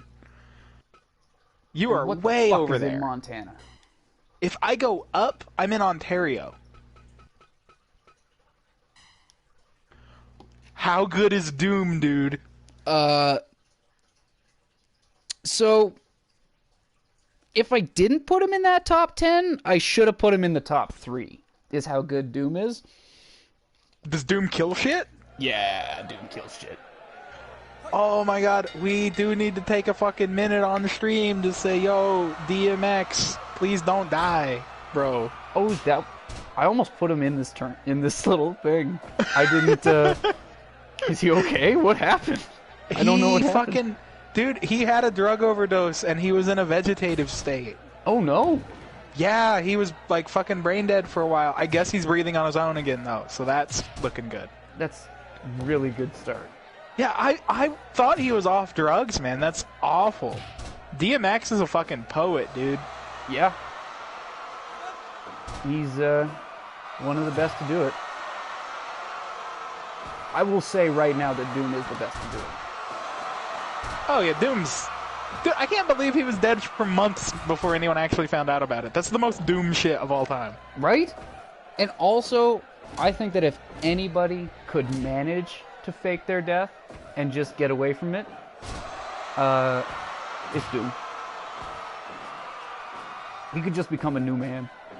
And that's what I hope for his sake he just did. DMX did not die. Thankfully, the last that I heard, he was breathing on his own again, so that's fucking great news. Yeah, Dilf, I don't know if you're like I don't think you're a very big hip-hop fan, but MF Doom is really, really, really, really, really top-notch artist. Nobody knows more words than MF Doom.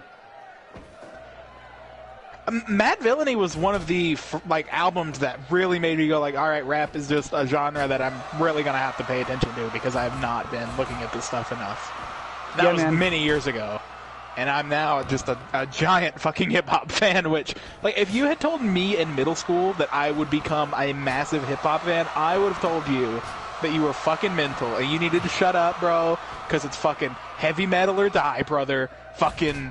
Even though the shit I was listening to wasn't even hard. It was like, like alternative magazine stuff. Not that there's anything wrong if that's your taste in music, but for me to have the attitude that I had about music and then to just like not even be listening to like anything crazy hard. I just ridiculous. Doom, stop hitting Larry in the face. I was trying so hard to focus on your story, and then he chopped him in the head, and he walked away, but then he came back and chopped him in the head. He started walking away, and he came back, and he fucking chopped him in the head. Fucking Doom was just right there. He wanted to beat Larry Winter's skull in. Doom, dude. Wow, he's going off. I mean, he's fucking... Look at all the gear he's in. How do you stand up to him? Oh!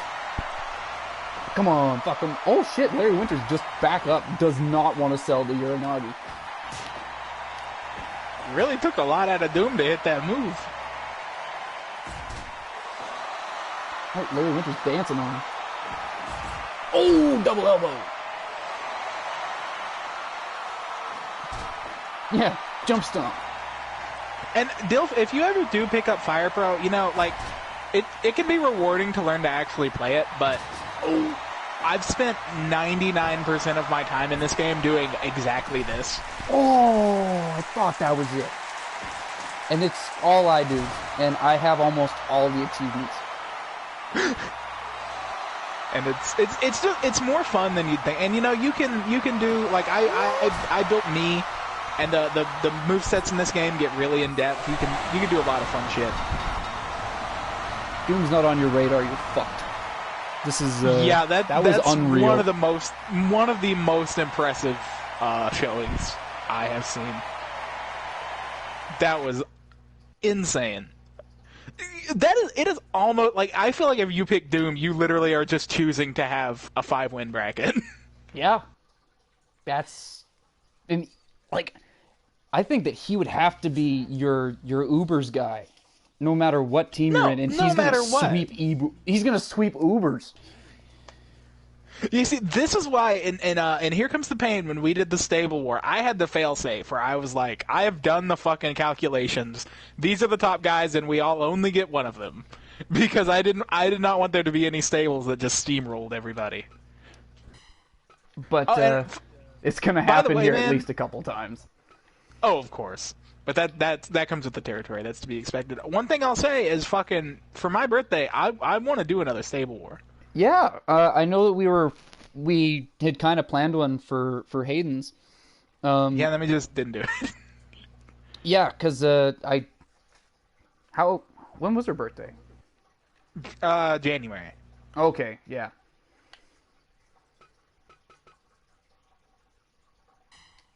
Okay, also Santa Claus is fighting. What? Santa Claus versus Winters. It's like pottery, it fucking rhymes. That's some fucking poetry. They're gonna fight. He's gonna win because he's the king of winter. I bet you Larry Winters would beat Sad Liger. Okay, what's Santa doing going for shoot moves? Shooter Santa Claus? Don't tell me it's Shooter Santa Claus. Dilf, the birthday Stable Wars that we do is we don't do Fire Pro. We set it up in Here Comes the Pain. We don't use like the PS4 functionality. The way that we did it is we had Dylan and Gabby in Canada, and they were in a video call with me and Hayden here, and we had the webcam on the video call pointed at my TV, which was playing PS2 computer matches of Here Comes the Pain. Very jank setup we have. Very this is nice and polished. Me and Dylan are both in an online room, and we are streaming it straight to you. The Here Comes the Pain Stable War is a bit more painstaking and requires more setting up. With that being said, I mean, by the time my birthday rolls around, we're all gonna hopefully, be vaccinated and everything will be normal, so that it's not, that wouldn't be impossible to get you in on a Stable War. Here Comes the Pain Stable War, I fucking had a goddamn blast. It was so much fun. Gab and I still talk about it. Like, the fucking, the damn Kurt Angle in the Times Square main event. Here Comes the Pain, it's my favorite wrestling game ever made. It's fucking phenomenal, and all the weird, crazy backstage levels and stuff, it lends itself so well to just, like, a hectic thing like that. They went off. It's so goofy. It's so much fun. So, yeah, if you can get in on a Stable War someday, man, they are a lot of fun. What? Oh, Santa Claus has the move. Santa Claus, you motherfucker! Oh, God! Oh, he didn't throw it out. I thought it was over. Yes, I thought he was going to throw it. Oh, the ref. No! The bomb! The bomb! Come on, please blow up and end it. End the move. In the move! In the move! And Larry Winters dies anyway.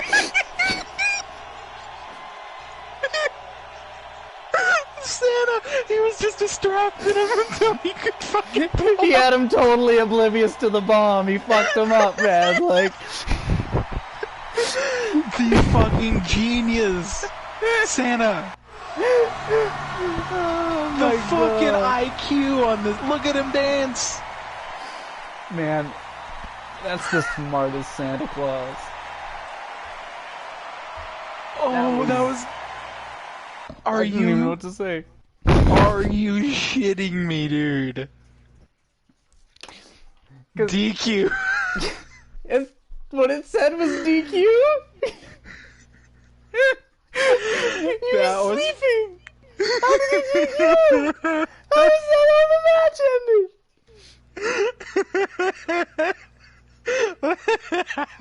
Larry went, so the ref fucking saw him dead and changed his mind. He said, you know what? No, he was up to no good. Yeah, Fuck him. this fucking guy. He fucking blew up and then the ref disqualified him. Can you imagine waking up and finding out that you didn't lose by by KO, you lost by disqualification? Where's that referee? Beat his ass. Oh, good lord. That was incredible. That was incredible. We're gonna see Jehovah. That is a big-ass shirtless old dude. There's a lot of goofy guys who I know will end up being fucking like staples in people's teams. And if anyone's gonna pull together a ridiculous team, it's probably going to be of Andre the Giant and 3 goofy guys. Fucking Jehovah, dude. But Larry Winters just overpowered He God. got fucking... Look at all those muscles, and he got fucking dunked on.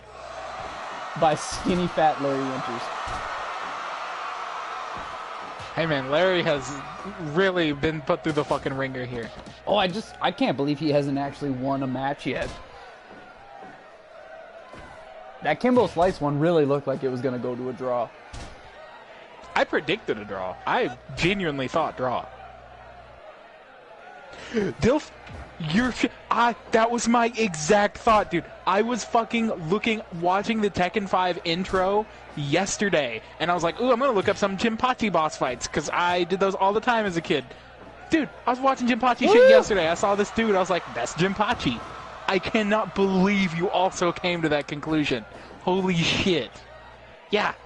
Big-ass Jinpachi motherfucker. Look at him. And he's just mean. What a moveset. To have hit a burning hammer within 3 minutes of the match, and then to just put him in like a grab his leg and stomp on his head hold, like... Bro, could you get like Christ, Jehovah, and Moses all on one squad? If you could pull it together, that would be unreal. The How would you biblical lose? team?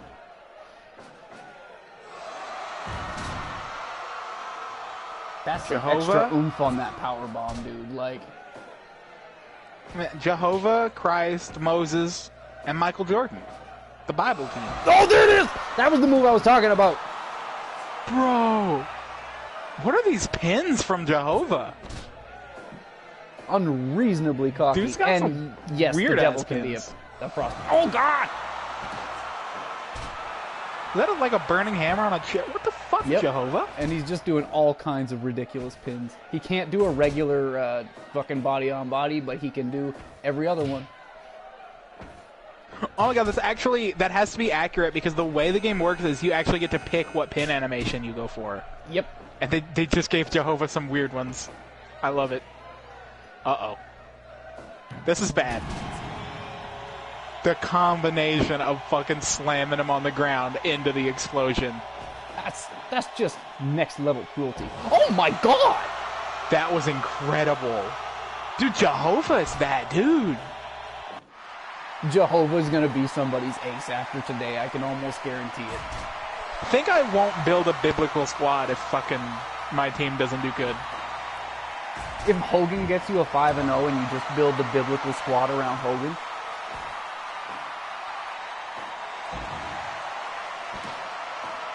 Jehovah, Jesus, Moses, and Hogan.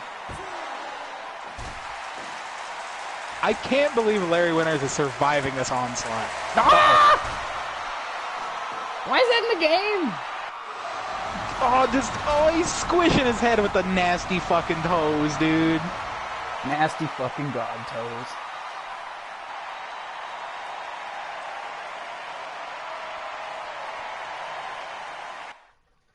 Like, Jehovah should be on some people's lists now. That was a torture fucking... half crab. That neck breaker thing is just unreal. Yeah, dude, I would never just like metagame this and try to pick only the best guys because that takes some of the fun out of it. But dude, if you were, it's looking like motherfucking MF Doom Jehovah easy first two picks. If you were just straight metagaming that shit, you were just looking for a dream team. That's the place to start. See how Ahmed Johnson does. I want to push him.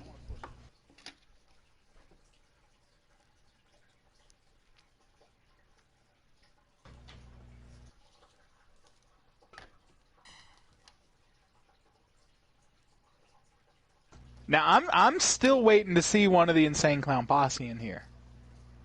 Oh yeah, they should come up soon then, because Violent J usually wins a match or two. So, does he do okay? Oh yeah.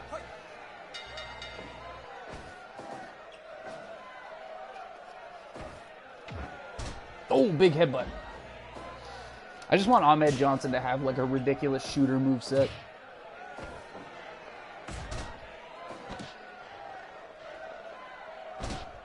And he's also got some submissions, it looks like, so he's at least useful in the cage match too. Yeah, dude, that's the other thing you have to consider is that cage match, and that's why I was like, if I got Inoki on the squad, you're gonna definitely have those submissions. He's gonna be putting some dudes in some holds. So that, like, I wanted my Inoki. He's Inoki. He's gonna do well, but he would be to my team what Destroyer was to yours, ideally. Where like, if anyone was gonna carry me through the cage portion, it would be Inoki. Yeah. But I mean, he's a really good pick to do it. Now, like, ultimately in kayfabe, my strategy is sound. Does your Inoki fare well? I don't think I've run enough matches with Inoki to be able to comfortably say how well he does. I can't imagine someone making Inoki and not making him a god. Pretty good.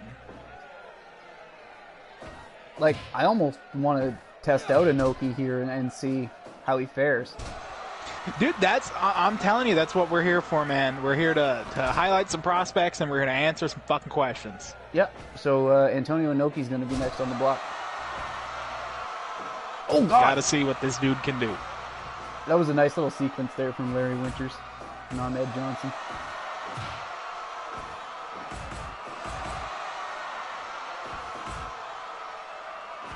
The back and forth not of looking these bad. two.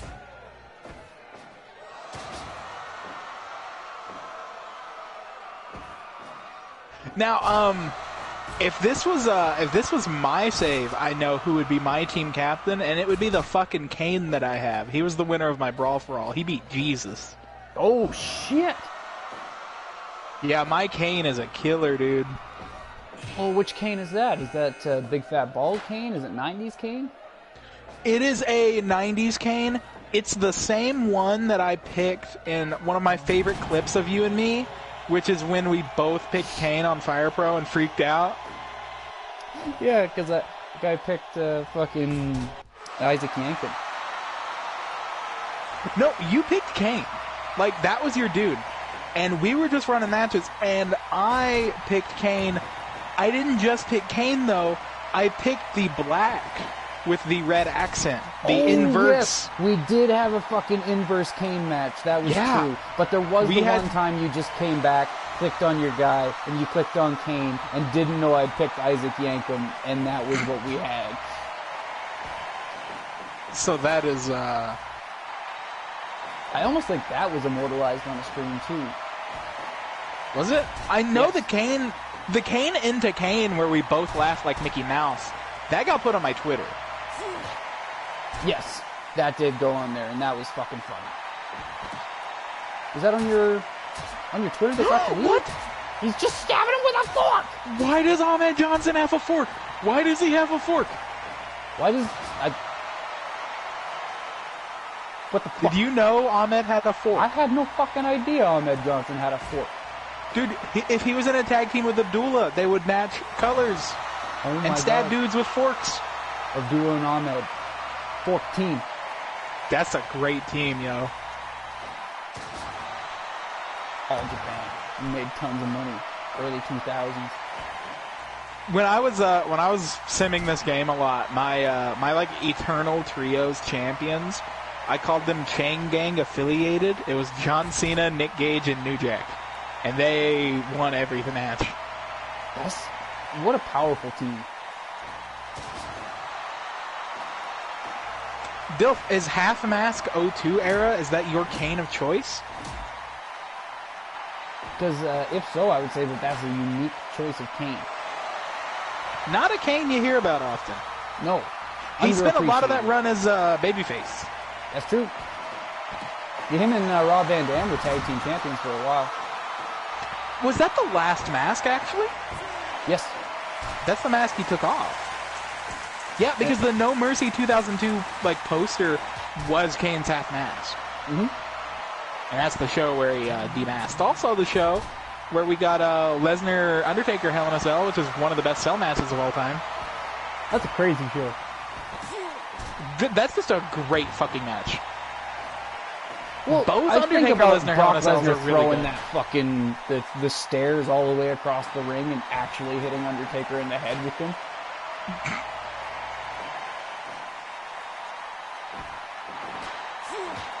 Okay, Dil, so what is you? There have been plenty of Kanes. What's your Kane? Who's your Kane? Yeah, pick a Kane. I like the Kane. No sleeves with the see-through bits on his trunks, like Royal Rumble 2001 Kane. That is a great Kane. That is my second favorite Kane.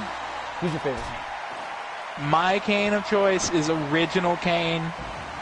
That's just one of the best designs a wrestler has ever. He just looked fucking great. That's a great look. He's super fucking jacked. He is a freak of nature. Looks crazy standing across from Undertaker. Original Kane. It's hard to pass that one up for me. There's almost nothing like that original Kane, and like his debut and everything. He was sold 100% on merit of his height and how fucking cool he looked. And that was all you needed. And that's all he needed. And then you add in the added, okay, so he's just going to wrestle like The Undertaker? I can deal with that. Fine. It's literally just one of the best. Nobody did it like Kane. And Kane's good, man.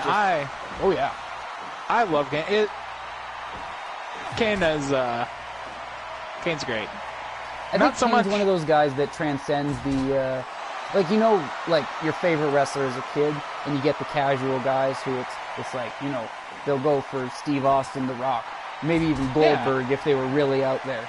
But the ones who actually, who wrestling was a part of their life growing up, Kane is always one of those guys they bring up because of the fucking the impression he left. Nobody left an impression like Kane. Maybe not even The Undertaker on kids. Just because The Undertaker, he'd gone through so many different phases. Undertaker wasn't scary, dude. I'm just going to say it. He wasn't scary. I was genuinely scared of Kane as a little kid. He's scary. That mask. He was a and when big, he had the scary fucking guy. voice modulator, and that was part of his fucking gimmick, I thought that was so fucking cool. Dude, I had WrestleMania 14 on VHS as a kid. Me too. And I only watched up to the Kane and Undertaker promo because the fucking promo for that match. And keep in mind, I was a kid that, like, I loved horror movies. I watched horror movies to go to bed. I was really desensitized to that sort of thing. But, dude, that fucking promo for that match between Undertaker and Kane, I couldn't watch it. I would freak out. I had to leave the room and run away and get someone to go turn it off because it scared me so bad. Because Kane was big and scary. There's almost no other wrestler I can think of that has that kind of, that had that kind of, like, influence on people, and that's their memory, is that he was scary. Like, he got to live that gimmick in a point where you didn't really get to. Ahmed Johnson just choking out Larry Winters. Yeah, Ahmed and Larry having a real cozy back and forth match as the backdrop to our Kane conversation. Yeah. I mean, it was a good match, but Ahmed Johnson really just kind of showing a middling performance minus the fork. Oh, Dilf, you never picked a Kane. You got to pick a Yes, Kane, he did. but... He did. He picked 2001 Kane. Oh, did he? Yeah. I'm seeing it there on the screen. Oh, that message didn't Kane, pop like up for Gonzo me. just mentioned, is very high. Also, fucking Slow Chemical is a GOAT theme. That's, it's true. Dude, there's a fucking video that every time it pops up in my recommended, I watch it. I'm not a fan of Bald Kane, but the first big entrance they did of Bald Kane with the Slow Chemical theme, and he was in the fucking chains, and they, like, brought out all the cops, and they, like, let him off, and he got in Eric Bischoff's face. That entrance is... I love that entrance. Yeah. I wish they had just kept using him getting walked out and all the chains and shit and having to get uncuffed and fucking...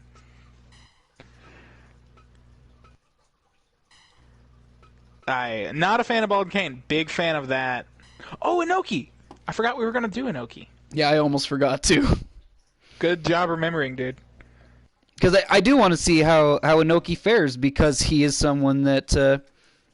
well, there was a couple of them that were serious dark horses. I mean, Sangre Chicana, I had no idea how he was going to fare. I didn't even have a chance to give him a couple test matches before I ran the Goofball Cup. So it was really up in the air, and it was nice to see him come through like that. Same with Bill Dundee. Yeah, Sangre Blue, man, Sangre really overperformed. And I was worried that, like, you know, maybe he's too good, but then he lost to Chris Hero, so. Man, but it was a KO win, which could seriously just happen anytime. I think like, pretty much any move like that has a chance to KO. So I really think that Sangre has not really lost. Yeah, man, look, you say that, but he wasn't on your team. He lost as far as the books are concerned. It's true. And that's what matters here. But in regular season play, he's got 5 wins, and I mean, the guys, man, that fucking team is so tightly put together. With the addition of the Big Bear and Bam Bam Bigelow. Yep. Yeah. Oh shit! No, you can have the Invisible Man. That's a change on stream. Mark it down. The Invisible Man is. Yeah. Who are you dropping? I don't know what's my team. Goof Troop. You got Leonardo, Kairi Sane, Jay. Boom! Leonardo's gone. No more Ninja Turtles. We got an Invisible Man. Fuck the turtles. Fuck that turtle. You're welcome, Invisible Man.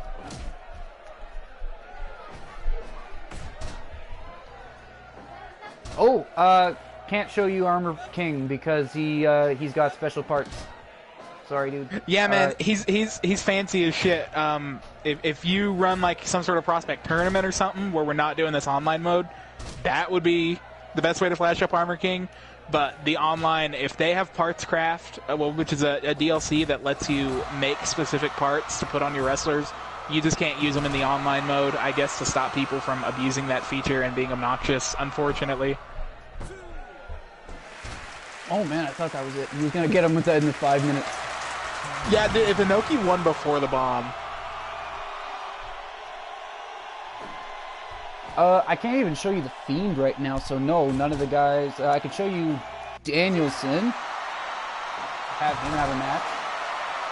You can't even pull the Fiend up, bro? Nope. Man.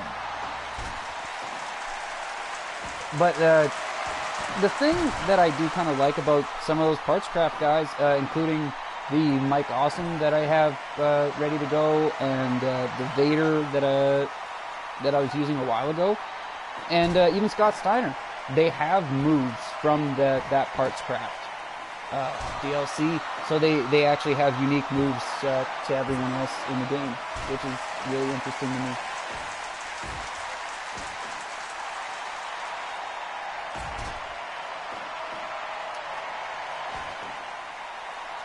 Yeah, Inoki's really just going for subs.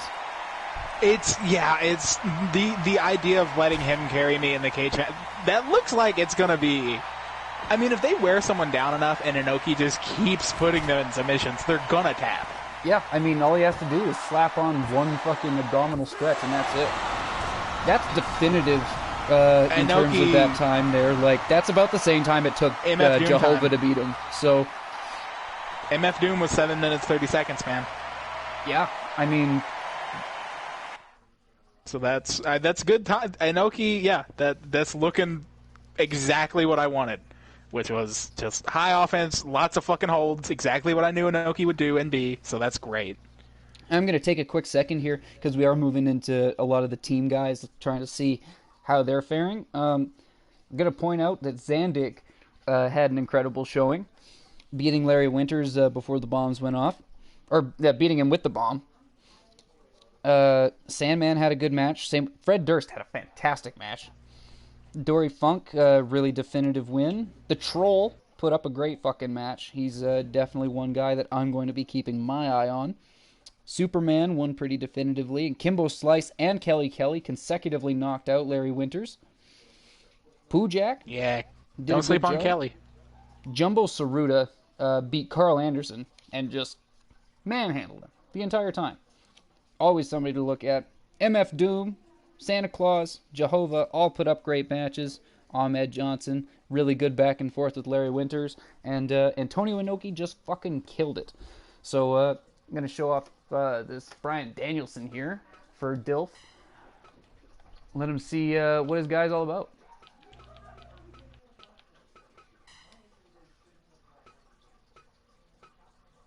Yeah, Blue Danielson.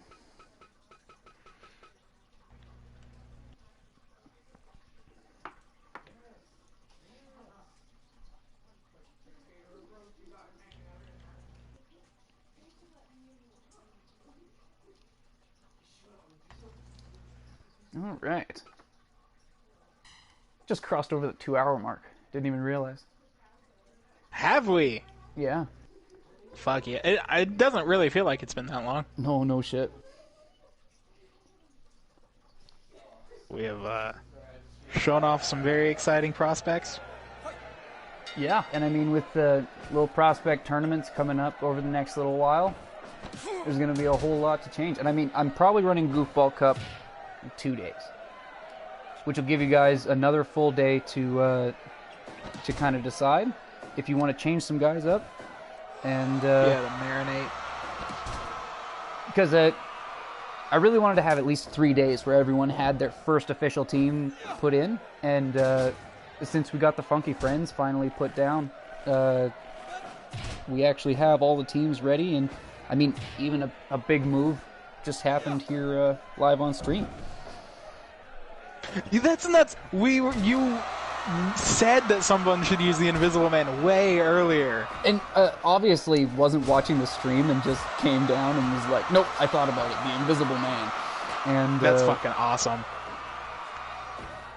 well, and really, that's somebody who I have run a fair amount of tournaments with, and always, always, always with a great showing. They made that Invisible Man overpowered. So now I really think the Goof Troop has a solid ace. Yeah, because Jay White actually is surprisingly good.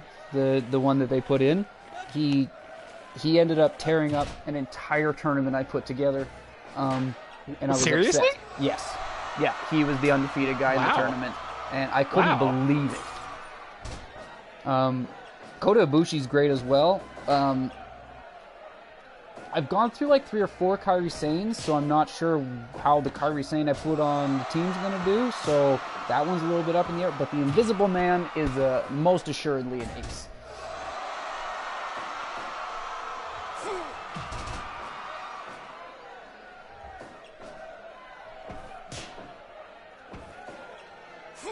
This Danielson's got all kinds of fucking moves. He's really been killing it. Danielson is another one of those guys that, you know, if Dilf leaves him in the Dilf squad, potential carry through the Wargame section. No doubt. Because that's I think the coolest thing about the Wargame section is it's not just everybody all in one giant clusterfuck of a match. There is, you know, you have to... Dang, dude. Danielson wore him out. Danielson don't fucking play. When you kill a dude at the bomb, that's significant. Well, yeah, because you obviously did enough damage to just have that be it. And the only 3 people to do it are Zandig, Pujak, and Brian Danielson. And, you know, that's worrisome because Danielson, of those 3 guys, is the one that's actually on a confirmed team. Yeah. And he is fucking clearly a killer, so... That, if you had any doubt still, you should absolutely not have any now.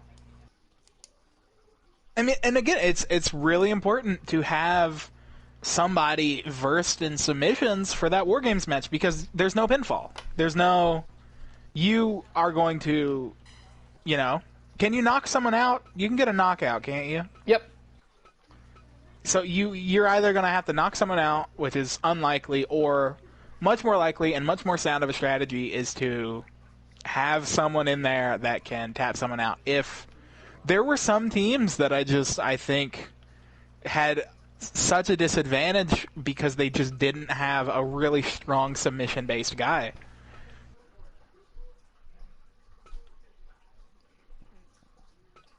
Dilf, I can tell you from... I don't know what kind of fiend Dylan has on his account. When I was simming this game and running this game, my fiend was really, really, really, really strong because, you know, he's the fiend, so people really want to pump his stats up. My fiend was really strong. I don't know how Dylan's fiend could be. He could be a little baby man, but my fiend was really good.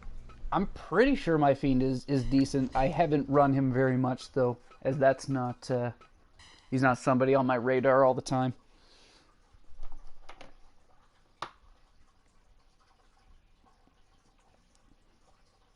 And I mean, I kind of have to evaluate my team because I did take off my my MVP, the guy who actually got me through the cage match. But Muhammad Ali being able to finish matches with the ground and pound is kind of what I'm hoping for there.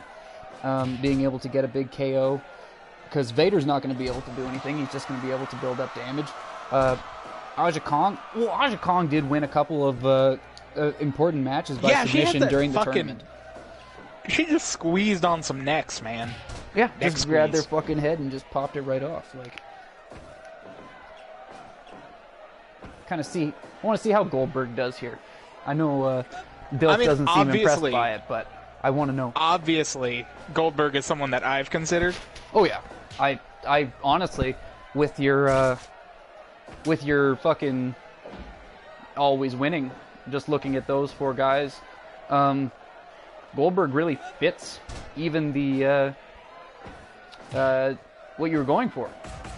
Well, you see, it's not just the always winning; it is the status, really. And Goldberg was a top guy at a period that you had other really, really, really top guys. It's why I don't have Austin either for the exact same reason. I mean, but Hogan stood head and shoulders above everyone he was around. Lawler, head and shoulders. Inoki, these are really, really Mount Rushmore people. Absolutely. I mean, very standout. So that's more along the lines of what I was going for. I mean, Goldberg doesn't make this one. It's very likely he makes the next one or the one after. I mean, he's getting used. Absolutely. 100%. I'm pretty sure he was my top guy on Here Comes the Pain. He was the one top tier that I got. Yeah, yes he was. And I don't think he won though. To address Dilf's point, William Regal does do really well. He was long-standing champion for a while that I couldn't get the belt off of him. So that alone should at least be something to You look couldn't at. get a belt off of him? Yeah, I tried like 5 different guys in a day, and I just couldn't get the fucking belt off of him. That 2 count before the bombs is a really big deal there. If somebody gets a win before the bombs, that's going to be the most significant thing. Yep. That's somebody that you almost need to look at. Ah! Destry. Sorry I no-sold you. I didn't recognize your fucking name, man. I had no idea who the fucking Chanter Remus was. I'll follow you on Twitter as well. You can be part of the team. Oh god! The spear! The spear! The spear! Get up! 1, Get up, Red 2, Shoes! Get 3, up, Red Shoes! 4, 5! Only 1! Yo, I have not heard the video game crowd once. I actually heard them popping. Yep. They love Larry, dude. Dude, they're fucking giving it up for Larry. This is Graybeard Tekken Boss Goldberg. This isn't even fucking... Damn, dude.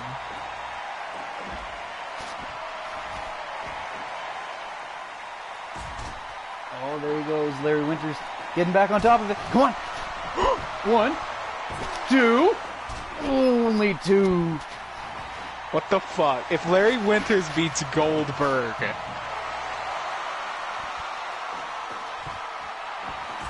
Oh, come on. Oh, Larry's just giving him strikes. But Goldberg's back on the attack.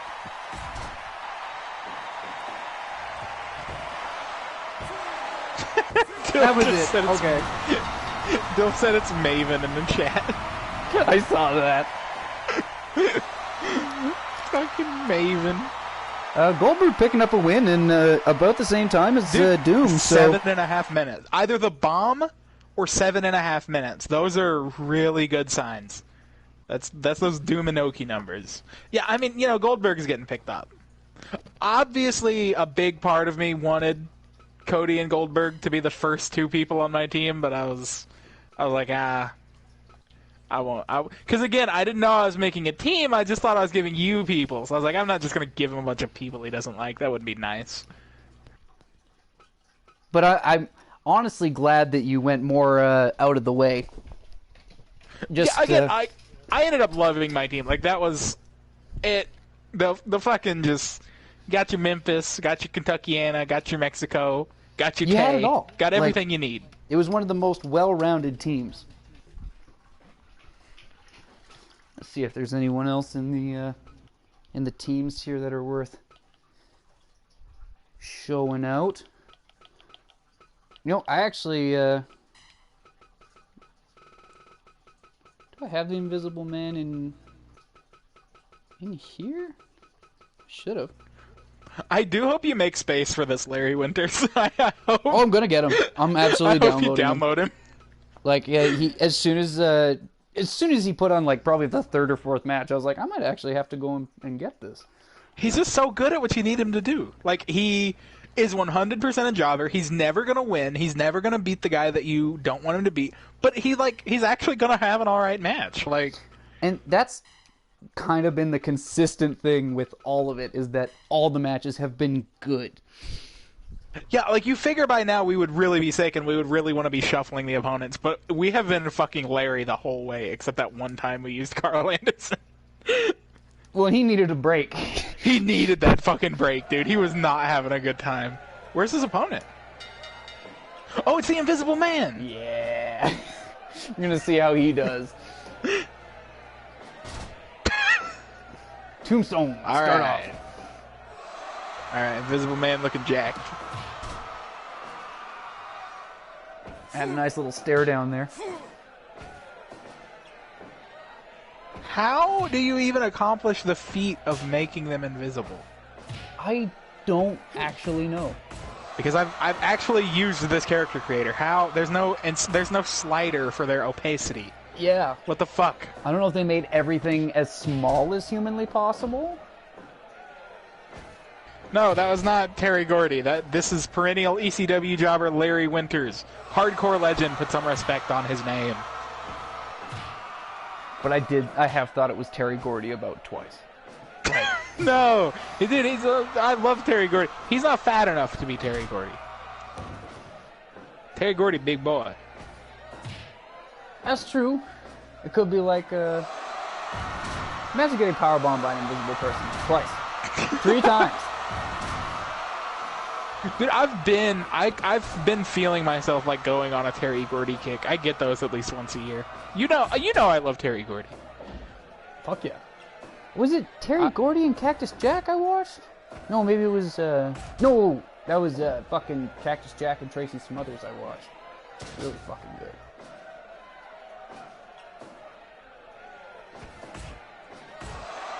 It's King of the Deathmatch, I'm pretty sure.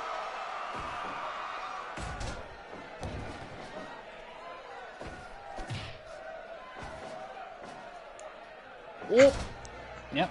Back on his head. I like that when they were making his moves, they were just like, what would be the best moves to show in it's a floating chair. Oh, he dropped it. What? Weird swinging suplex. Yeah, it looked like he countered it into a DDT, but he didn't. Into the bombs.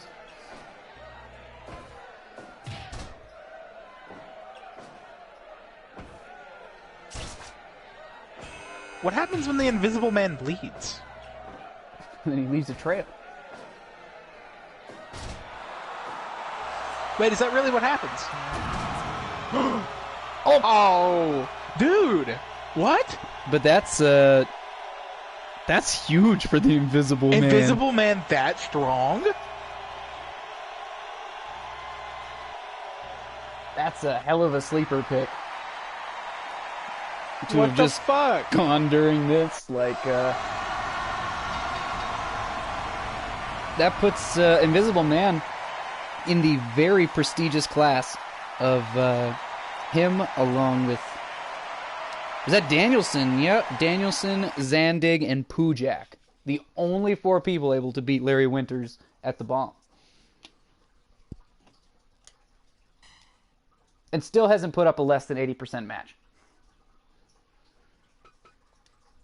Even MF Doom, who, like, if you just off the top of my head ask me who's been the most impressive tonight, I would say Doom. He didn't get a bomb kill. Nope. Doom and Jehovah each took 7 minutes to get their win. As did Inoki. This is really starting to shape up into an interesting little prospect roster we have here. Please let me into my roster, please. Does Trey have fucking Butterbean on his team, dude? Yes, he does. Dude, is Butterbean not just gonna smash dudes? I'm putting Butterbean and Muhammad Ali in the same bracket. I'm going to try and manipulate it so that they're one of the main events. Oh, man. I cannot. Yeah, you always want the main event to be something like Hiro and Umaga. That was a good main event, and there was no way to know that was going to be well. Fucking Butterbean. He's gonna bark gun everybody. He's just gonna punch everyone to death. I cannot get onto my fucking roster. Oh, Dilf, I'm gonna need your opinion on Rax in the chat. Rax, the restaurant. Rax roast beef. I need your Rax opinion.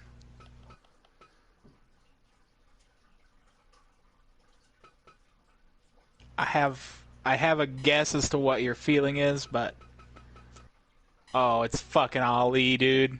Dilf wants Butterbean, so I think if we run Ali, we run him Butterbean. Yep, absolutely. You know, at least give you a preview of what to expect between the two. Dude, I don't know what it is. I did not think you would like Rex. I like Rex too, man. And I just mostly like that there's, I think, like only 2 or 3 left in the whole country. And it's a real local flavor. I think, you know, if you're lucky enough to have a fucking local flavor, you go for it, because not a lot of places are that lucky. That's why any restaurant that does like a Grippos gimmick, I'm gonna eat the grip. I don't even like Grippos, but it's our local thing. You do the local thing. Dylan, if I ever fucking mail you a damn package, I'm gonna mail you some Grippos, because I highly doubt they have those in your country. Yeah, they don't like, have them. At a loss as to what the fuck you're even on about. Grippos are. Do you like barbecue potato chips? Yeah. I don't like barbecue potato chips. Grippos, I don't like them that much, but they are by far the best barbecue potato chip. They are spicy. They are fucking... Oh! What? Dude. 205.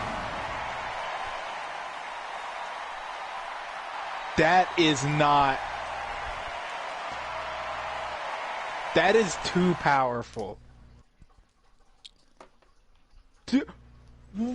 Okay, I was like, man, if we get a sub bomb, that would be crazy. Assuming it would be like a pinfall or submission at the 4-minute mark.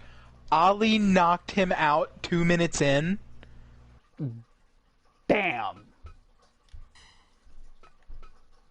I don't even know what to say about that.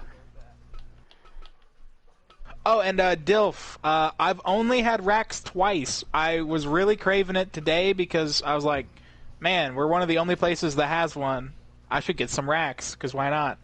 I ordered the BBC. It was really good. That's probably what I'm going to get. The BBC? Dylan? Yeah, they have a fucking sandwich on the menu. I'm not like memeing or making a fucking joke. On the menu, it is written as BBC. It is beef, bacon, cheddar. Imagine an Arby's roast beef, but with bacon on it, and the sauce is better than Arby's sauce. That's all it is. It's really good. Because Arby's is my favorite. If I had to pick you and an me, absolute favorite fucking fast food restaurant, you and me Arby's both, and that is the favorite. rarest trait to find someone that even likes Arby's, let alone it's their go-to. I think that of all the things that miraculously brought the two of us together, it's our love for Arby's that really solidified it to God. Yeah. That is my favorite joint, dude. Literally everything on the menu is good. People say Arby's makes you shit your pants, but I've never had, like, stomach problems after Arby's, and I have stomach Maybe problems. if you're a fucking pussy, like, literally, I have the most sensitive stomach in the fucking world. And I can't imagine Arby's giving you an upset stomach. Dilf, oh, that fucking blueberry milkshake from Rax, that was really fucking good. Man, I never had the a... best. I think that almost any milkshake is good.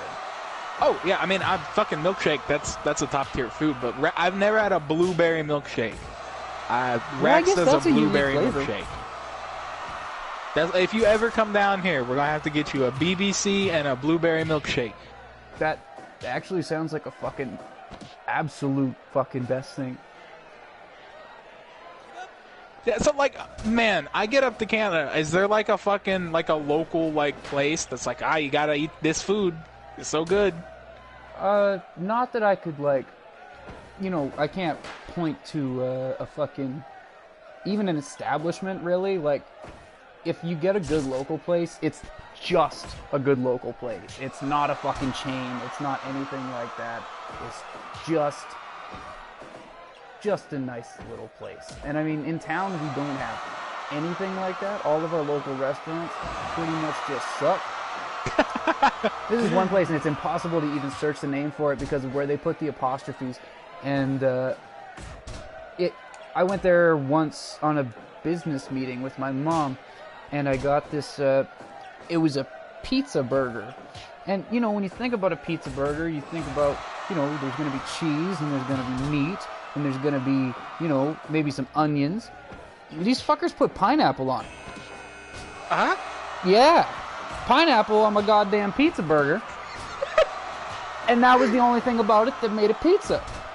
Was the melted cheese and the motherfucking pineapples. And I was like, that's not a burger. Okay, Dilf. Cherry Shake from Dairy Hut is like probably literally the best food item you can get in this town. That's my favorite milkshake. Okay, Dairy Hut. You're mixing Dairy Queen and Pizza Hut. How? No, we have a joint here called the Dairy Hut. There's no way. It is. Yeah, dude, it's a local, it's a little burger shop. When we first moved here, I thought it was really great.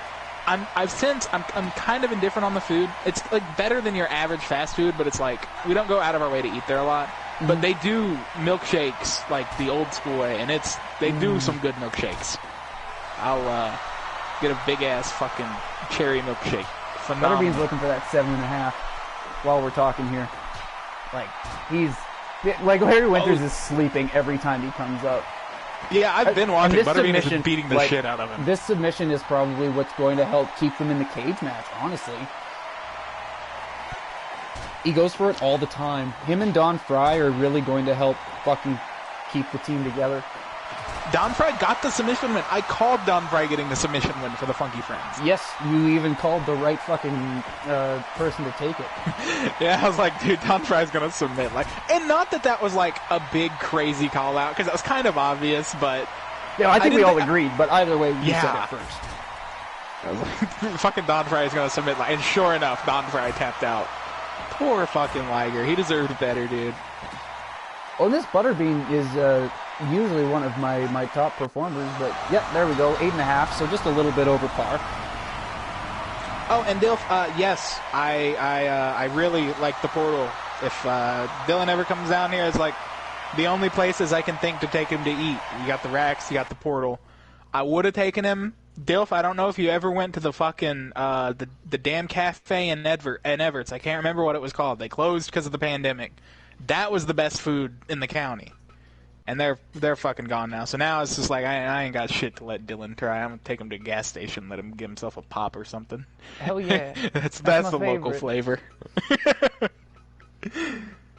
All right, I'm going to go through, because I've only got 2 more matches I really want to do. I'm going to find a really good prospect here, and then we have to see if Jushin Liger can pull out that last win.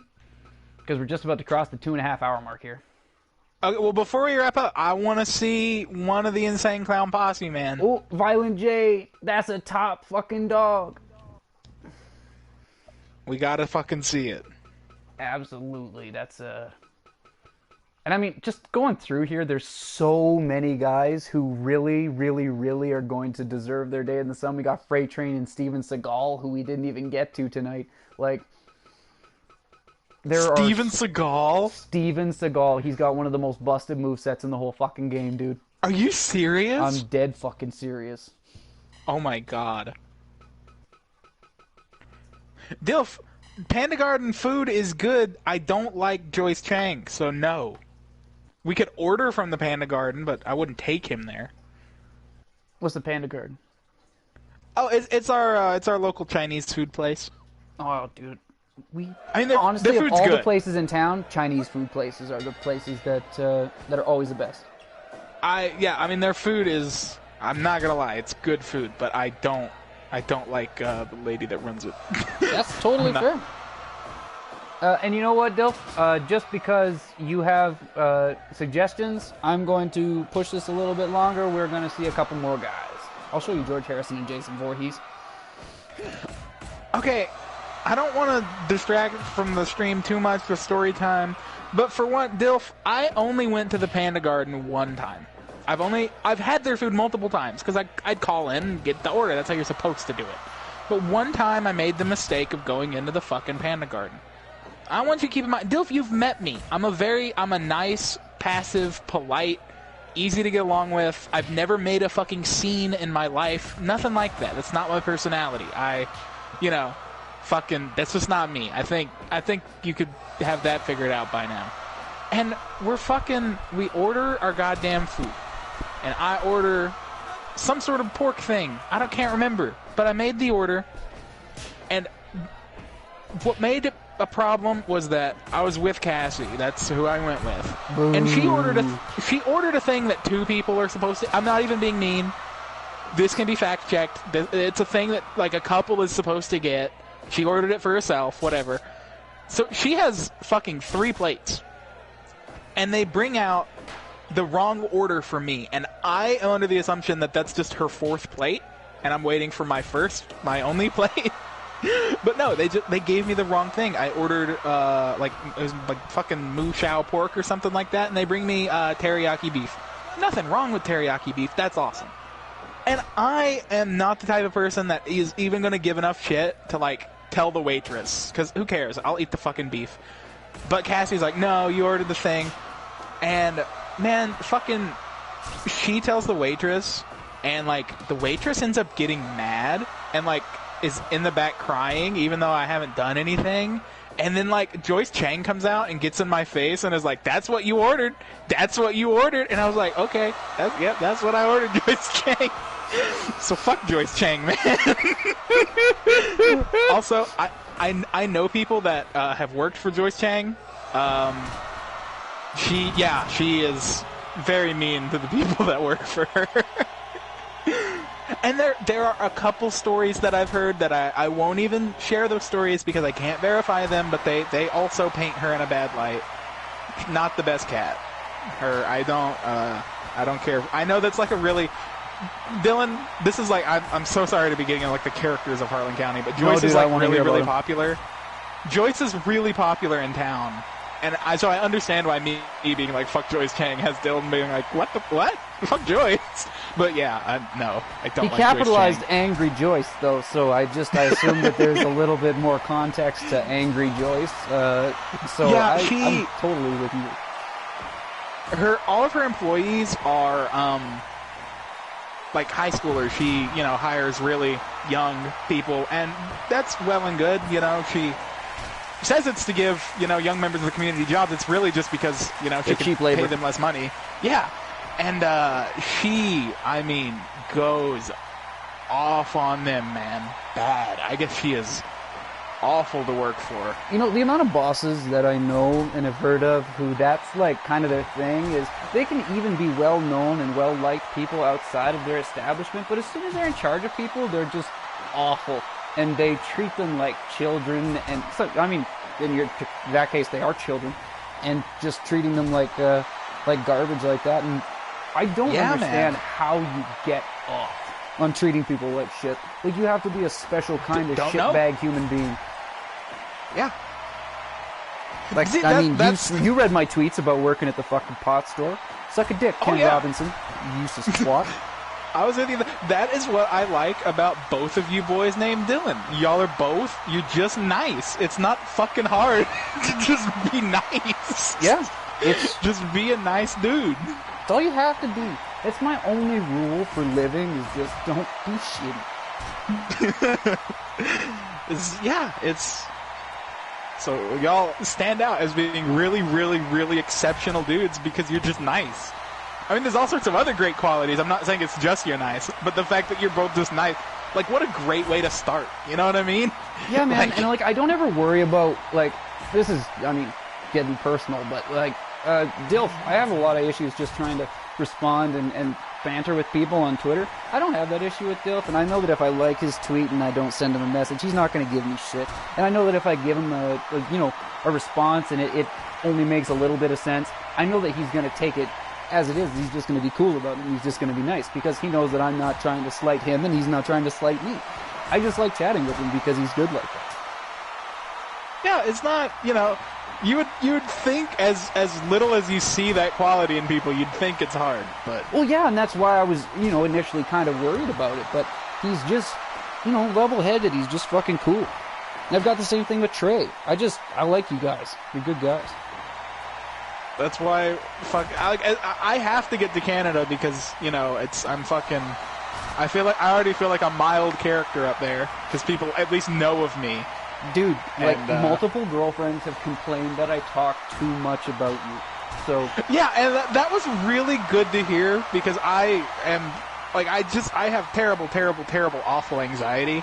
And the thing I get the most anxious about is, like, Dylan, there's no way this dude, like, he feels an obligation to keep talking to me because we have history, but there's no way, like, this dude actually likes me as much as I like this dude. And then when fucking, what's her face? Who's that Taylor, girl you dated? I think her name was? Taylor, yeah. When she was telling Cassie that you wouldn't shut up, I was like, okay, good. Good. He's like that too. Well, I mean, seriously, it's just like, I would start telling a story, and then I'd be like, yeah, but I told Rayson about it, and then I would just get into a whole other part of, like, when I told you about it, and how we ended up staying up till 7 o'clock in the morning, and then, you know, watch the sun come up. Fuck the sun is something I think about all the time. Fuck the sun. I can't even remember what we had been doing that night, but that was the Big Lizard night, man. That was Big Lizard night.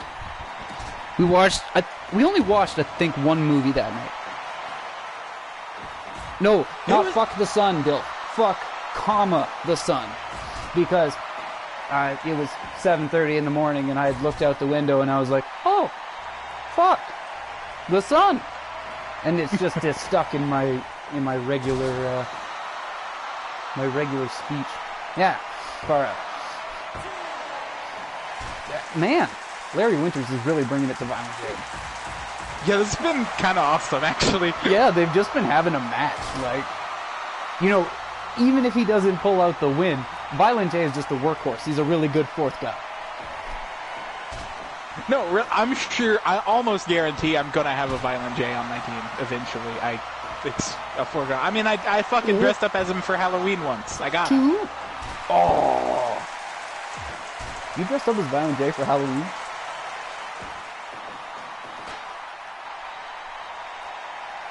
It was the last time I ever did Halloween as a kid, and we had no money, no costumes. All we had was black and white face paint.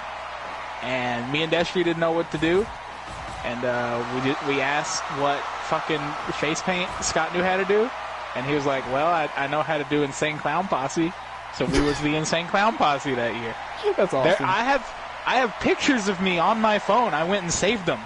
I'm glad that you saved them. Me and Violent J fucking face paint. Straight fucking juggalo-ing it, man. Since I made my burner Twitter, I haven't seen lots of tweets from people. But one of my uncle's tweets actually came up as a reply to somebody I do follow, and I was at first really worried because there was a reply, and the tweet said that I may or may not have a poorly planned out Hatchet Man tattoo. And when I saw the one reply, just the one little number next to it, I was like, oh God, please don't bully him. But all it was a juggalo gassing him up, so it was all good. I am nowhere in the realm of being a juggalo. I do really like a handful of Insane Clown Posse songs and have them in some playlists. Larry can do it. Larry, you gotta get one win tonight, big dog. You gotta believe. I'm so sorry I cut you off with my fucking reaction, but I literally couldn't believe that it was so close. I thought it was over. On my end, you didn't even cut me off. Oh, great. That's even better.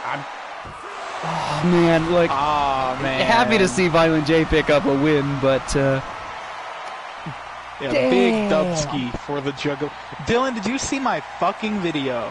I used the first-person cheat on Backyard Wrestling, and I got a POV shot of Violent J just beating my ass. I thought that was one of the best pieces of media to come across. That's our first 100. That's a 100. He really put on a fucking match, dude. And the fact that it only ended with a schoolboy. Violent J is that motherfucker. Shit, I don't even... That went on so long that I don't even remember who the fuck you wanted to see. Jason Voorhees? You got a Jason? Dude, I thought about asking about Jason, not gonna lie. I'm a big... I'm looking at my motherfucking Friday the 13th 8 movie collection right now. I got it on my little shelf, dude, right in front of me. I'm a Jason guy. That's good shit. I've got a couple I know fucking... a lot about the movies. A couple horror guys. I got Leatherface. I have to download some extra shit for him, but I got him. Movie Leatherface or wrestler Leatherface? Movie Leatherface. Ah, excellent. Wait, 2003 movie Leatherface or 74 movie Leatherface? I think it has both attires. Nice. MKX style. Hell yeah. And I put Jason Voorhees in there because I was thinking about fucking... I was thinking about... Cuddle. Like, that's one of the funniest fucking runs. I forgot about the time we played with Hayden. Yeah, man. That's going back. That was a really fun one. Man, fucking, that's why I want Dilf to download MKX so bad, man. We need a game all three of us can play and stream. I got a Freddy Krueger. I could use Freddy Krueger right now. He's fully functional. Also, you got Frankenstein's Michael Myers? Monster. Yeah, and Mike Myers. That's my whole my whole little horror faction. Did we ever watch Halloween together? Yes, we did. Good. Did you like it? Yes, I loved it. Jason has the ground and pound. Oh, dude, that actually makes him a valuable player. Whoa, that's significant. Dilf, I think you heard us mention ground and pounds are really, really overpowered. Oh, and he's even got the fucking back of the head one. The back of the head one's worse. Dude, the back of the head one will knock you out.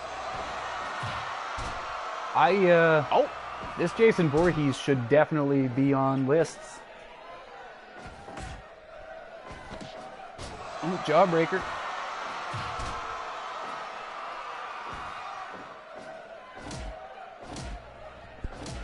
Yeah, Dilf. Again, I sound like a fucking spokesperson for Fire Bro, but you can book all of these awesome matches between these wrestlers, but it doesn't have to be wrestlers, dude. You can book Fred Durst versus Freddy Krueger. Who would win that fight? You can book the Devil versus a Power Ranger. Why not? Let them fight. Let them use a hammer. Like, seriously. He's just choking him. He's dead. Dude, this Jason is actually awesome. What the fuck? Like, actually almost, like, true to a movie Jason, just... He's choking him again. He's just short of pulling a fucking, a weapon out. Just bust out the machete. Dude, his moveset is just that he beats you and chokes you to death. Oh god, the Iron Claw! Oh my god! Dominance. Dude, this is the fucking guy. I'm about to fucking drop somebody and pick up Jason Voorhees myself. Jesus Christ. I saw that you liked that tweet of the Smart and Listener when he did a draft check, and he was talking about how the Iron Claw pin is dominance, because I've been quoting that since I fucking read it. It's true, though. Like, Iron Claw pin is the most dominant fucking thing you can do. And that's why he's one of my favorite accounts on wrestling Twitter, because, like, all he does is shit posts about sumo and, like, posts videos of him eating fruit. But when he, like, posts something thought out, Jason, no fucking way. That's unscathed, man. I don't even think he actually did take any significant damage. You're right. I don't think fucking Larry Winters got a move in. Oh my god. I might have to recruit Jason to counter the Fiend. Fiend can't take Jason. Like, wow. I'm going to say this right now. For, like, in terms of signing guys, it's as soon... If you tweet it, that's as soon as you... If you tweet it, it's... Yeah, that's in stone. I don't care. Dude, after that performance, Jason is looking, wow. What And a... this is the issue I keep running into, Dilf, because I look at my guys and then I'm like, but Vader, but Muhammad Ali, but fan favorite Stan Hansen. What will I do? Dude, you've seen Hansen and Andre, right? I almost don't think I have. Man, you gotta change that. Yeah, absolutely. I was actually That thinking earlier is- because we talked about Stan Hansen matches. I watched this Stan Hansen and Terry Funk match a couple months ago, and I found it like a little review with a couple notes written down in a notebook. And then a couple pages later, there's another Stan Hansen and Terry Funk match. Both of them fucking ended in DQ. And I was just Yep, I expecting know. it by the second one. I was just like, yeah. I know the exact two matches that you're talking about, and I really like both of those matches They're because they just awesome. beat the fuck out of each other. Well, I don't even care that it's a DQ finish. I gave the one a 9.9 just because I was like, no, they're going to beat the shit out of each other, and I want to watch that 100 more times because they just punch each other. Yeah, those are really good. I watched those when I downloaded a ton of matches when I was without an internet for 5 months. Oh, yeah. Those are among the matches I downloaded, and I watched both. I watched those multiple times. And you know, you're looking at an era where, I mean, DQs and double countouts were the standard over clean finishes because they just wanted to protect everybody. So, I mean, a Stan Hansen match, almost guaranteed you're getting a DQ or a countout. If he wasn't just fighting someone he was going to smash over. A Ricky Choshu, a big Ricky Choshu main event. He was probably going to beat up the ref. I mean, I don't want to spoil the finish, but Stan Hansen and Andre may not be clean. Because it's Hansen and Andre. Steven Seagal got a big-ass head. What's up with that? No idea, but it's probably where he stores all the extra ridiculous moves. Have you ever seen Steven Seagal Lawman? No, but I honestly think every Steven Seagal movie should be on our bad movie list. It's not a movie, dude. It's Steven Seagal is a cop, and it's his cop show. What? Steven Seagal is a real-life sheriff's deputy. Oh my And god. there is a cop show Dylan, everything that's going through your head, like, okay, I'm imagining this being great, but there's no way it's like what I'm imagining. It is what you're imagining.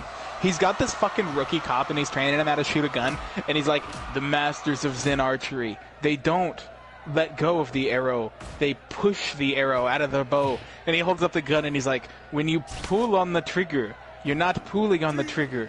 You're pushing. Push the bullet out of the gun. And the cop's like, dude, Steven Seagal is the best teacher. We're so lucky to have him. It's just the best fucking show I ever have to made. see it. Yeah, that's unfucking real. I need to watch Steven Seagal act like he's a cop. Dude, I thought it was some sort of parody or some sort of... Because Steven Seagal, he's somewhat self-aware. He's done parodies before. He did the cockpuncher thing for the Onion movie. But no, I mean, it's a real show about real Steven Seagal being a real sheriff's deputy. Now, He's like, yeah, I may be famous actor, five-man, but around here, I'm just a cop, you know. I'm just doing the job, upholding the law. It's so good. the only two actors who I'm like actively afraid of how they would be in person, Steven Seagal, Gary Busey. There's nobody scarier on planet Earth than Gary Busey. That was 2 near falls before the 5-minute mark. Steven Seagal about to be an ace. I hate Steven Seagal. Get him out of here. Yeah, Dude, slap him up. You want me to shoot on your team, HBK and Steven Seagal. I will stop talking to whoever books them. Oh god. If we end up like just having 7 teams at any point and we just need an 8th team, that's a shoe-in for the first 2. Steven Seagal is fucking... He just Wow. killed him, man. That is bullshit. Fuck you, Steven Seagal, you fat bitch. I almost want to see Steven Seagal and Jason Voorhees duke it out. Dude, I wish I had either of them. I'm sorry, I don't. No, that's totally fine. I want to see if I can get a Gary Busey. I want Gary Busey to have to be in this game, and I want to make him fight people. Dude, we need to get a killer clown. Just any generic killer clown for Camp Blood. Yeah. Dude, you want to know the great thing, though, is that Camp Blood is always going to be our go-to, like, we got to show someone that movie. Yeah. No like, doubt. if someone's going to watch a movie with us, they're probably going to watch Camp Blood. And I think that's really cool. I looked for a Martin Cabello there, Dilf, and there isn't one, and I don't know how on earth I would make that guy. I will do what I can, but I cannot promise shit. Cheech, those aren't cat sounds. And also, when Dilf finally does get into our movie thing, I think that we should absolutely start him off with that. We want him to see George Harrison. Let's put George Harrison in and see how he does. I got all 4 Beatles here, so if one of them sucks, they all suck. Hey, what did you... I didn't catch that. What did you say he should watch? Camp Blood, sorry. Oh, yeah. That is the one. That is... I mean, it's really important. It's one of those bad movies that is awesome because there's lots of room to talk during it. Some of the best... Maybe not the best bad movies, but the best bad movie watching experiences are movies where you can do a lot of talking and, you know, firing off and making your jokes. And George Harrison is doing fucking headbutts and sharpshooters. What? That's a good place to start for George Harrison. Why is he dressed like Michael Myers? I think that's supposed to be his Abbey Road costume. And he's on top of him doing head mount. Like, what? That's mean. He's This just got motherfucker headbutts. ain't playing. He's just got headbutts and sharpshooters. It's all he has. This dude's awesome. This George Harrison's a motherfucking shooter. Dude, he went for the Kali chop. Another headbutt. Another headbutt. Headbutt him again. Oh, a Pele kick from Johnny Winters. Larry Winters, not just Johnny did a Winters, not the fucking blues singer. Dude, why did Larry Winters do a Pele kick? He's never hit that. All he knows are headbutts and sharpshooter. Did George Harrison ever put someone in a sharpshooter? Why is he so... I don't think so, but I hope he did. And it's just, that was quite the boot. He knows Headbutt! karate. He did the falling headbutt! Oh my god, dude. Are all the Beatles this awesome? Is Team Ruckus just gonna be the Beatles? This George Harrison is fucked. He is so fucking awesome. And now he's just sitting on him. Why did he sit on him? The disrespect. He's gonna headbutt him. Oh. I'm, like, at a loss. I can't believe this George Harrison. Now he's just really working the back. What a spinning kick. Fucking black mass. The leaping headbutt is nuts. The only 2 wrestlers he's ever heard of are fucking Andre the Giant. Anyone that wrestles like this would be my world champion, dude. Yeah. Ah! I can't believe he didn't do enough damage to I take can't him out believe before. Larry Winters ain't down. He was gone, though. He disappeared. He vanished. Come on, George. Oh, George feeling that bomb. You know, George might be like a glass cannon where he can dish it, but he can't take it. We'll see, yeah. Because, I mean, if he blows He's now... looking worse for Rare after the bomb. That bomb... Oh, Larry's doing his little dance. We said this match type, it favors some and it doesn't others, so the Beatles, they might get all their shit in before the bomb, and then once the bomb blows up, oh, he's fighting back. It's definitely a little more back and forth now, though. Oh, what's this? Okay, Gutbuster.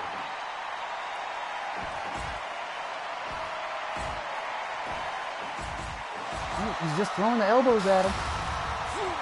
Oh, he hits him with the attack. He stole his move, and then he hits him with the boot. Oh, man! Oh, into the fucking barbed wire. George Harrison's back. The Beatles rule. Oh, man. So you have a Ringo. Yes. And I want to see what he does next, because this was fucking nuts. Dude, George Harrison is my favorite wrestler. Well, and he will do really well in that barbed wire death match, just because he doesn't get that, like, that could be it. That is it. Like, how? How Larry is Winters that not wants it? to stay in this, and that's the only thing that's keeping him alive. Dude, I want him to win a match. Oh my god! The raw animalistic power of the Beetle. Just fucking picked him up, dropped him on his head. Deadlift Dr. Bomb. He chopped him. Not even a drop kick, not a fucking knee. He chopped him. Thanks, Dilf, for the idea, because this has been something else. Buzzsaw That's it. kick. 1, 2, It looks like 3. Bob Seger in that shot. Dude, at various points, I've thought that he looks like Bob Seger and Charles Manson. Bob Seger, Charles Manson, George Harrison. That's a hell of a guy. That's a team. Yeah. I'm going to find a Bob Seger. I've got a Charles Manson. You don't have a Bob Seger? No. And it might be because the community hasn't made one. Larry Winters is really bringing it back now. Slap.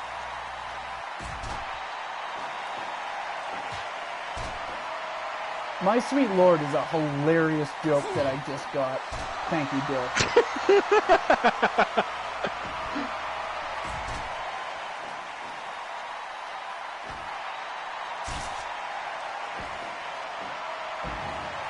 Oh, that was on the hammer. Another fucking brogue kick.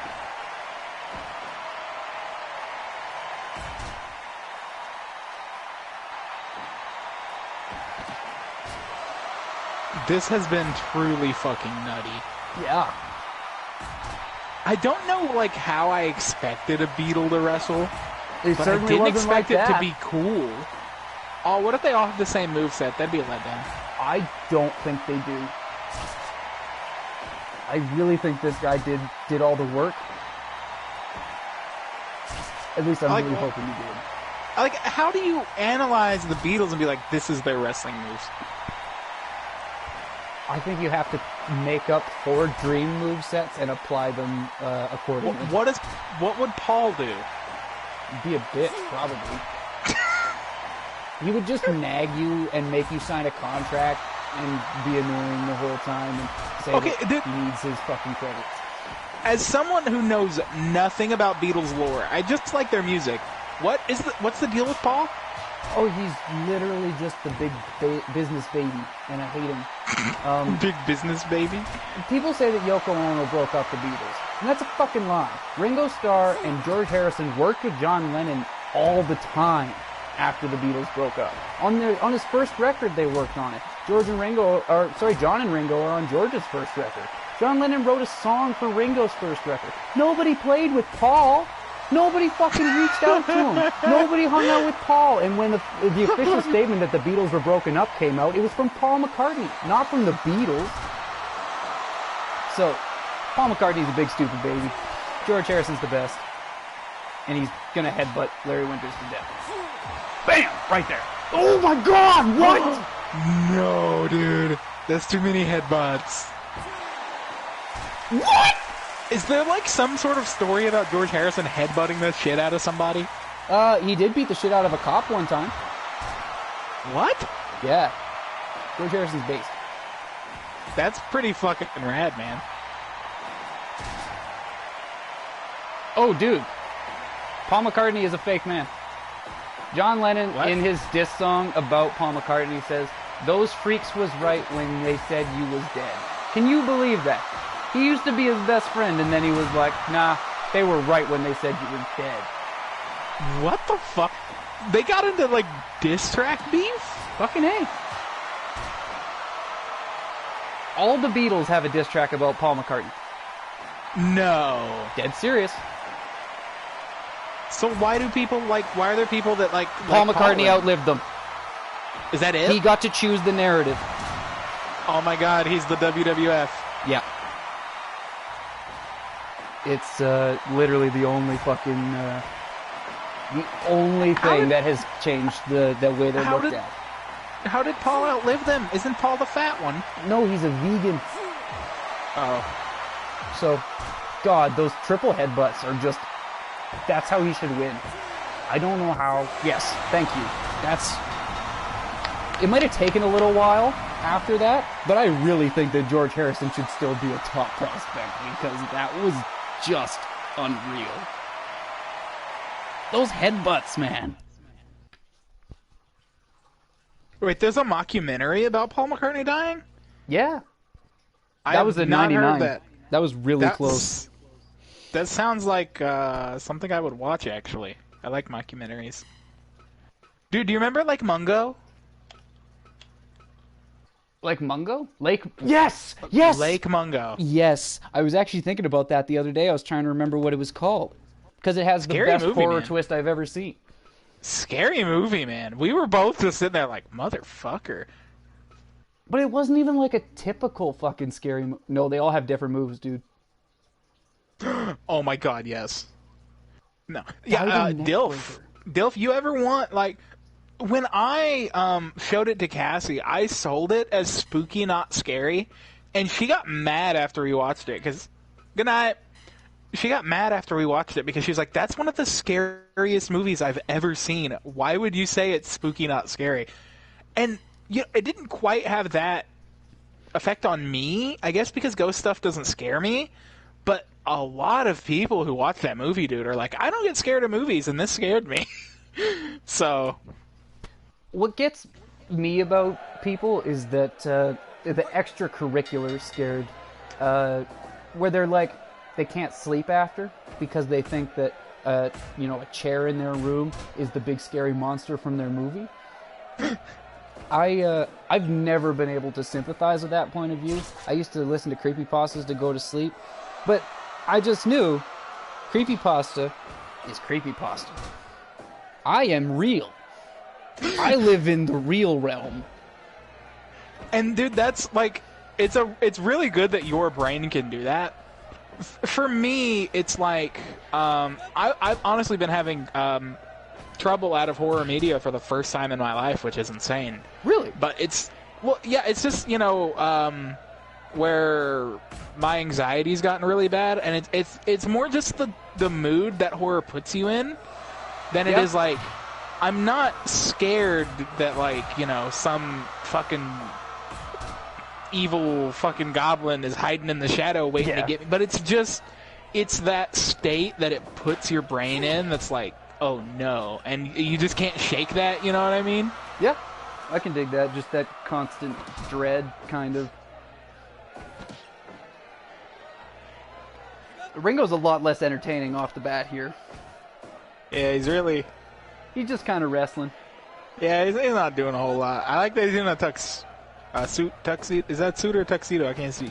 I think it's just a suit. That's just a suit. Yeah. Very, very snazzy. Oh, God. That's quite a move. Oh, Dilf, Lake Mungo. It is it's a mockumentary horror movie. If you like mockumentaries or horror movies, you should watch it. Even if you and don't, it's just, you should.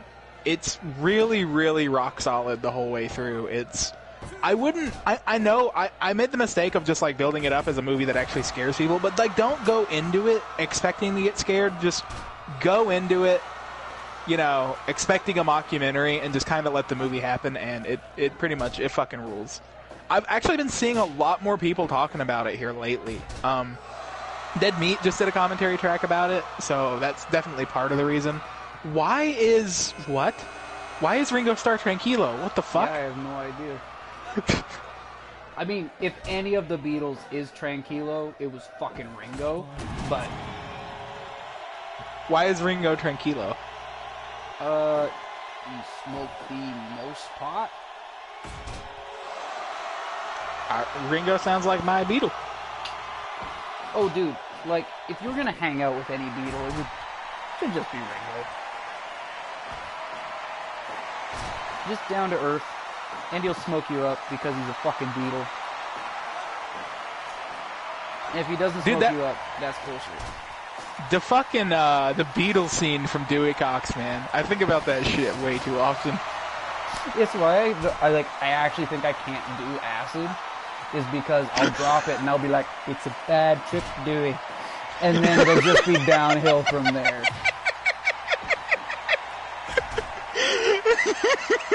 Like after I watched that movie for about a month, every time I would get to that, that peak high when you're just really, really, really buzzing.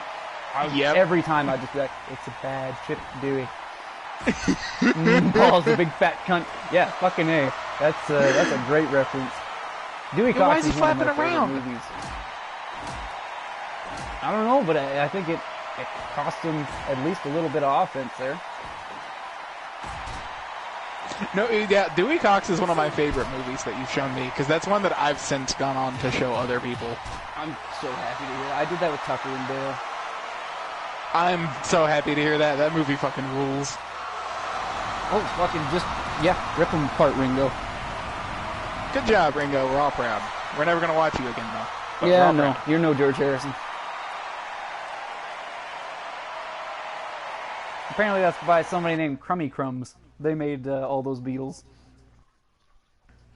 Oh, it's all Beatles from the same dude? Oh, yeah. I got him as kind of like a stable.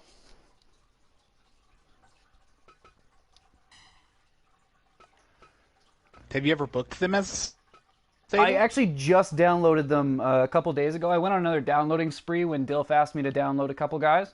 So they were one of the ones. I also downloaded them along with Bill Dundee, Sangre Chicano.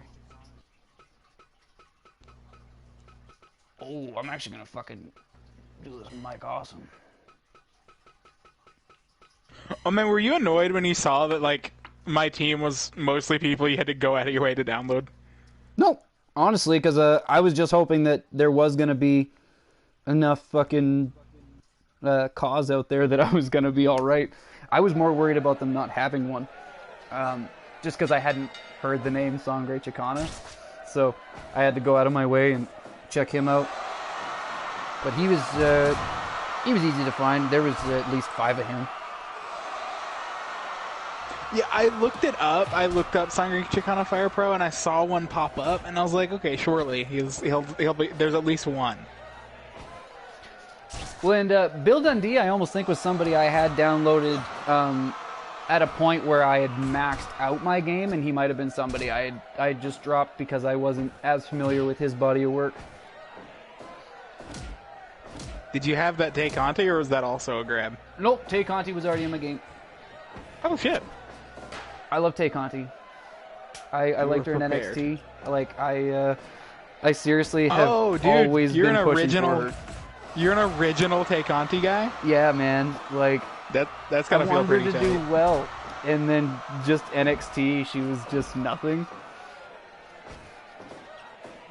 You know, the amount of people who get paid by the WWE and just run that house show circuit for NXT. That has to be the highest paid for, like, in wrestling, almost the lowest tier job. You're not even on TV, nobody sees you, nothing. But you get paid WWE money. I mean, you look at, like OVW, you had your TV, and that's where, Dinsmore, Basham, Jeter, Morgan, these guys that were ready, they wrestled on TV. And then you had your secondary shows and you're decent. And then, you had your C shows, you had your spot shows in the high school gym a few counties over, that are going to be not a lot of people. And that's where you can make those guys wrestle. And those dudes weren't making any money. And pretty much the same job in NXT. Mm-hmm. And you're making a salary. Same job, really.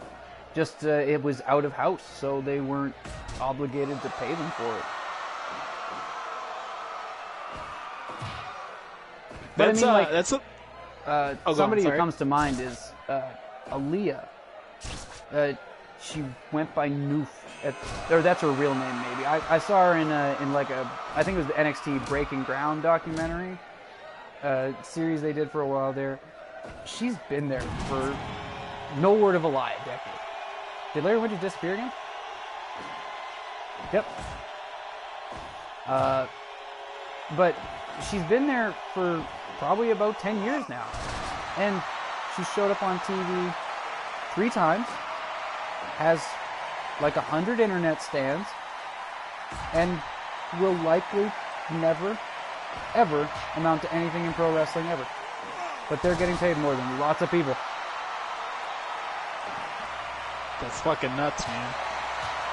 And it's crazy that they signed so many people. I wish the WWE was a smaller operation just because of the stranglehold they can have on everything. Well, that's been their thing since. Dear God. I mean, it's their whole model.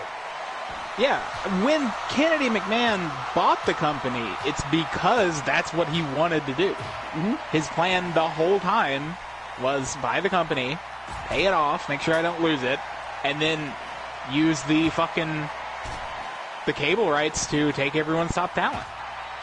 And because, McMahon Sr., he was part of the NWA. He was fine with the NWA. He was fine with the AWA. He ran the most lucrative territory in the country, and he ran a completely different style than anyone else, but they all coexisted, and the WWF used stars from the NWA and the AWA, and likewise lent their stars out, Frank Tooney in Toronto had a great relationship with Vince Sr., and when Vince Sr. said, I want to sell the company, I want to retire and fucking just chill with my wife, Juanita, Vince Jr. was like, oh God, it cannot go to the shareholders. It has to go to me. And him and Linda they took the gamble and they bought it, and ever since then, it's all been about hoarding talent. And that's really what it is hoarding. It's not using it. It's not putting a spotlight on it. It's just, their top guy could be a mid-carder for us. Yeah. I mean, that's it's so bad now.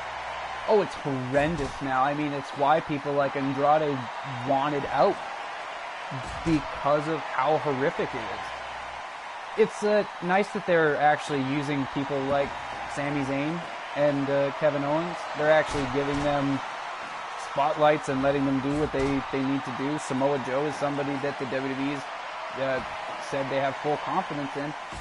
But the fact of the matter is, all 3 of those guys, you're a decade behind. Those 3 guys were popular 10 years ago. Probably as popular as they were 10 years ago, with different people. And now just because of the WWE exposure where they kind of had to dwindle for however fucking long. How long was Sami Zayn just a fucking low tier fucking, put him on the pre-show, put him on main event, still have a good match. How many times did he feud with Kevin Owens in the first 5 years that they were both signed to the WWE? Mike Awesome also put on some fucking unreasonable shit. Like, some of those moves were crazy. Yeah, it's Mike Awesome. That's his job, man. That's what he fucking does. Toss motherfuckers around. But it's silly that they feel the need to have all these shows and to have all these places to just, have stuff, have dudes. I mean, ECW suffered so much just from WCW and the WWF picking up all their guys. Taz and Mike Awesome come to mind right away. That's the biggest loss they could have had. Mikey Whipwreck wasn't even someone WCW wanted. Neither was Raven, really, and it just kind of turned out all right, and they could use them. Because what the fuck did Mikey Whipwreck do in WCW? Well, your point about, these are the guys that they have in the company now are guys that were more popular 10 years ago. The biggest problem in WWE, for real, is, and, this is going to sound bad, there's no way to, I understand what I'm saying and that it's not nice, and, obviously I don't wish people to lose their jobs or to go without or whatever, but there's no reason for a guy like Dolph Ziggler to have been in the company for almost 20 years. Nope. There's no, like, they need to phase people out. Yeah, That I mean, for was the sake of the the- product. That was the best thing about the territories, is that when they were all working together, you could just send a guy away. You could say, leave, go here, learn a new hold, pick up a new fucking set of skills, and then maybe come back, or maybe go somewhere else when you're elevated, and we're going to get this new guy. So you got to keep the talent moving. I mean, look at a guy like Roddy Piper. He was all over the place. And He wrestled was in the better Pacific everywhere Northwest.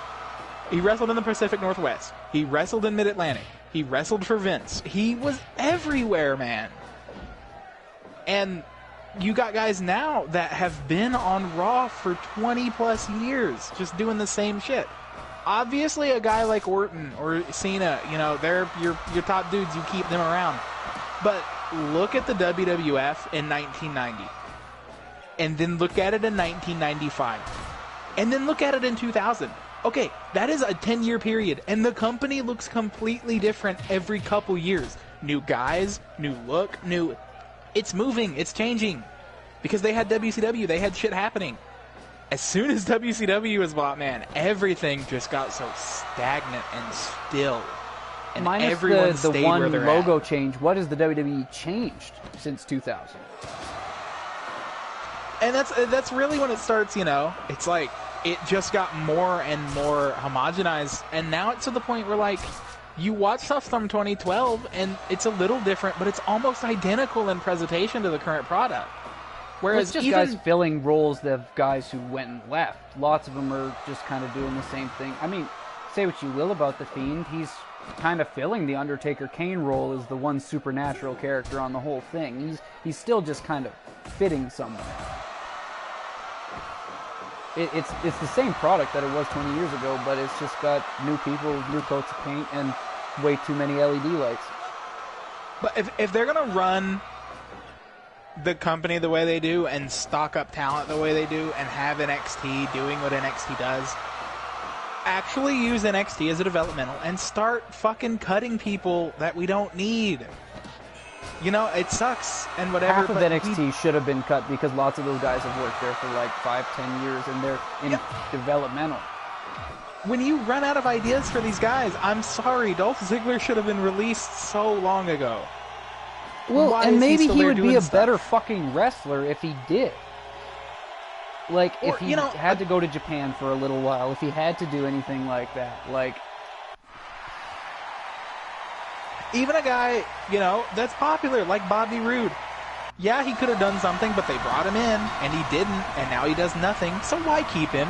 Let him go do something somewhere else. Maybe he'll have better luck. Just Yep. start cutting these people we don't fucking need. Chad Gable is phenomenal. And also, WWE's the worst place in the world for him. Cut Yep. him. Let him go somewhere else. Like, Well, just get rid of there's- these people. there's almost a perception that is, like, deep-rooted in wrestling, that you can't make any money as long as you're not working for the Fed. But I know of multiple indie wrestlers right now that actually pay their bills on indie wrestling. Like, it's not impossible. Which, like, it's why I get even more mad at how much complaining the GCW crew does when, Yep. like, they're making so much more money than indie guys were in the 2000s, because indie guys in the 2000s, they didn't have fucking pro wrestling tees. They didn't have social media marketing. They were really local guys to their local market. If they sold a t-shirt, it's probably to a dude that lived in the same town as them.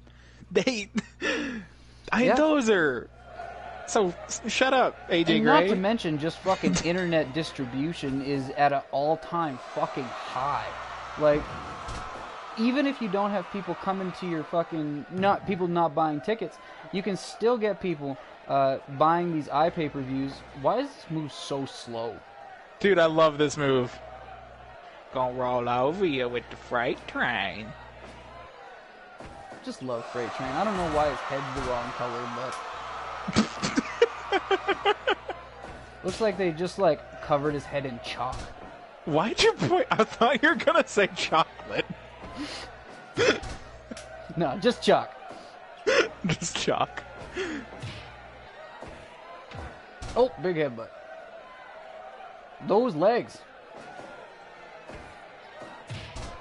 On the freight train? Oh yeah, he was just fucking... He was getting all glitched in the barbed wire there. His legs were kicking back and forth really fast. Oh, lost my headphone. Now I'm back. We're just about to fucking... We're at 3 hours and 20 minutes here. Oh, Jesus, fuck. So, do Freight Train here, and then we're going to see if he can beat the super loser Jushin Liger. Yes, the real deal main event. And I'm honestly really glad that we did stop and see Jason Voorhees and George Harrison, because both of them... They were great. 100% contenders for being on teams, and even potentially being, like, long-term choices. Yeah, what like, a surprise. Steven Seagal did really well, too. He, Fuck him. Fuck. Fuck the law, man. Oh, pile driver from Freight Train. Why is he making that face? This is a silly face. Man, I wish Freight Train still wrestled. Right? What does he do now? No idea. He's going choo-choo. You know, I hope he just doesn't end up like Virgil, just sitting at wrestling conventions, waiting for somebody to recognize promo superstar Freight Train. Virgil's pretty fucking great with his shtick, though. I love meat sauce. I like that Virgil made it his gimmick. Oh god, Freight Train beat him in the fucking bomb. What? What? Don't sleep on Freight Train, apparently. It ain't a game, motherfuckers. So you're telling me if somebody books Freight Train, he might win a bunch of matches? Freight Train won my last MMA tournament he was in, so... Go look at him rub his smooth belly. How are you gonna fight his smooth belly?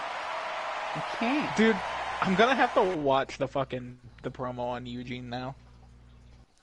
Just, like, honest to God, should be treated as modern art.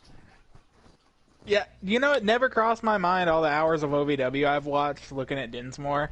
I've never once looked at him and been like, he is the recipient of that promo. Yeah. He's the guy that promo got cut on. Nuts. Lou Jane. Oh, there's my New Japan. Because I'm going to make him fight the Jushin Liger that sucked. I'm not making him fight New Liger. He's got to fight. There he is. There's my little loser Liger. Look, they're standing the same way. It's jobber stance. Jobber stance. Because Larry Winters has effectively lost. That's 12, 24. Well, that's 31 matches. Liger only lost 5. He's not won once. A couple near falls here and there, but... So, you know, it's like, it's a beautiful thing because no matter what, one of these two are going to pick up their first win. So important. And also, this Larry Winters is just going to become my job guy when I'm trying out guys. He's perfect. He can't win. And, he's just putting on good matches. Oh, man. Test of strength is completely even.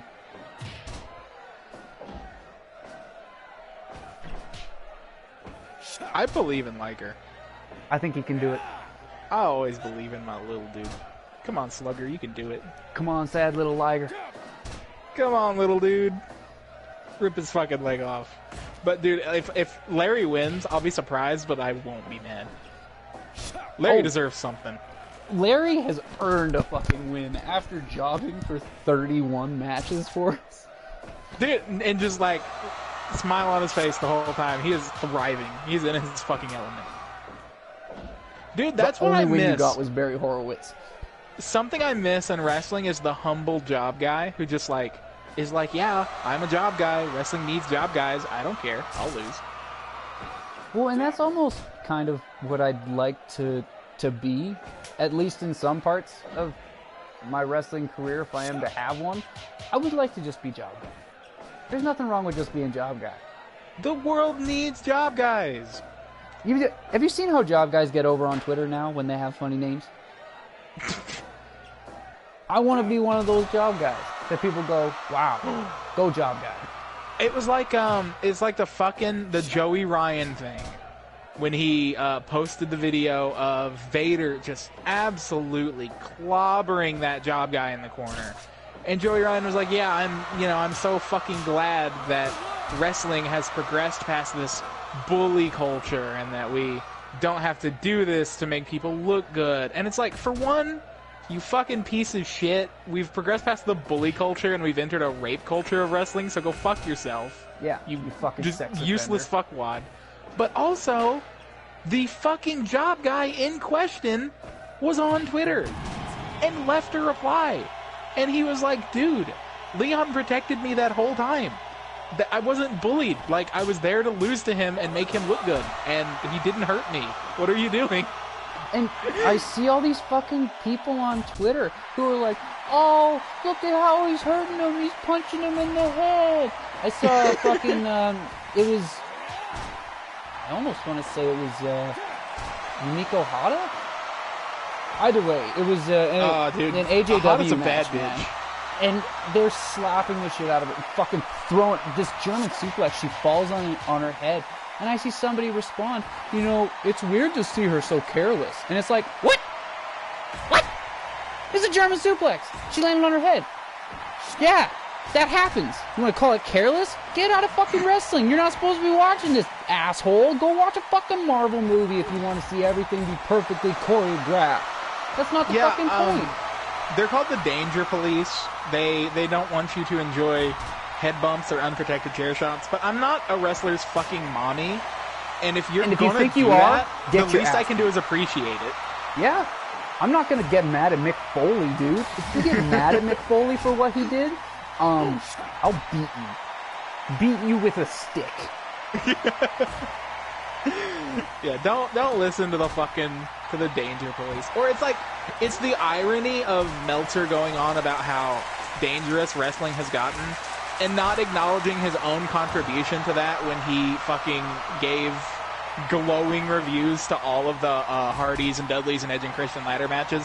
Not that those ladder matches didn't deserve those reviews, but those are the matches that led us down the, more dangerous path that we're on now.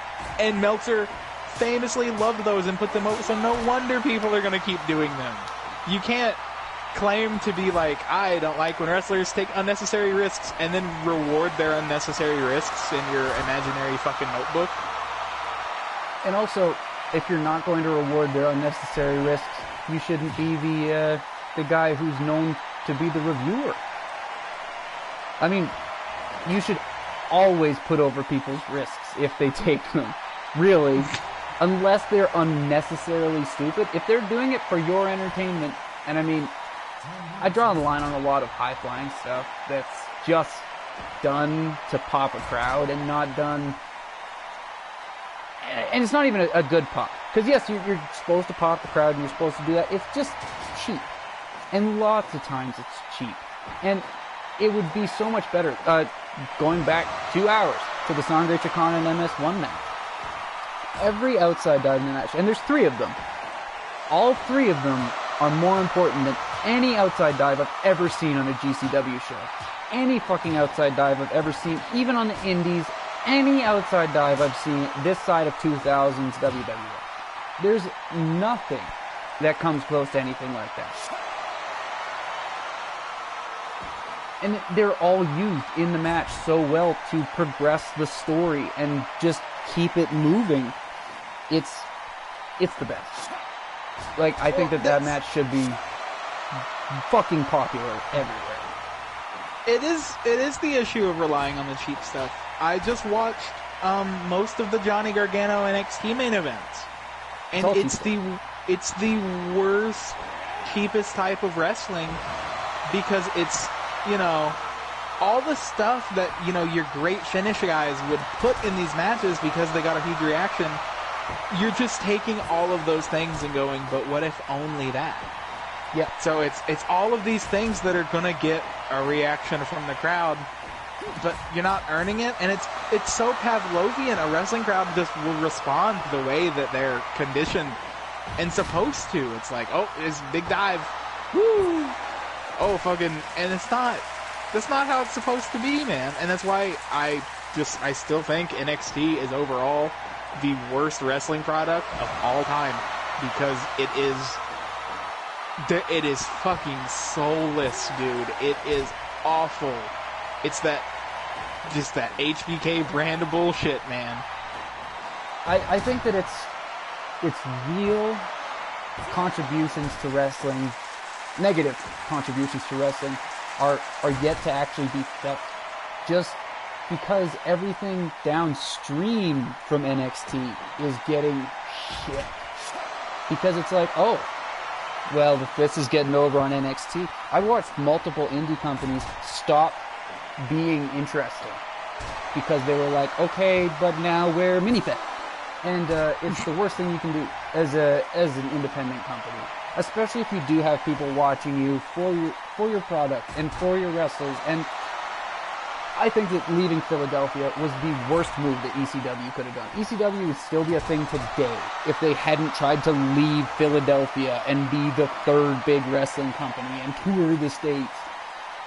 Like, you have these wrestling fans that are dedicated to you, especially with a crowd like that. The ECW crowd, you sold that arena out every fucking night.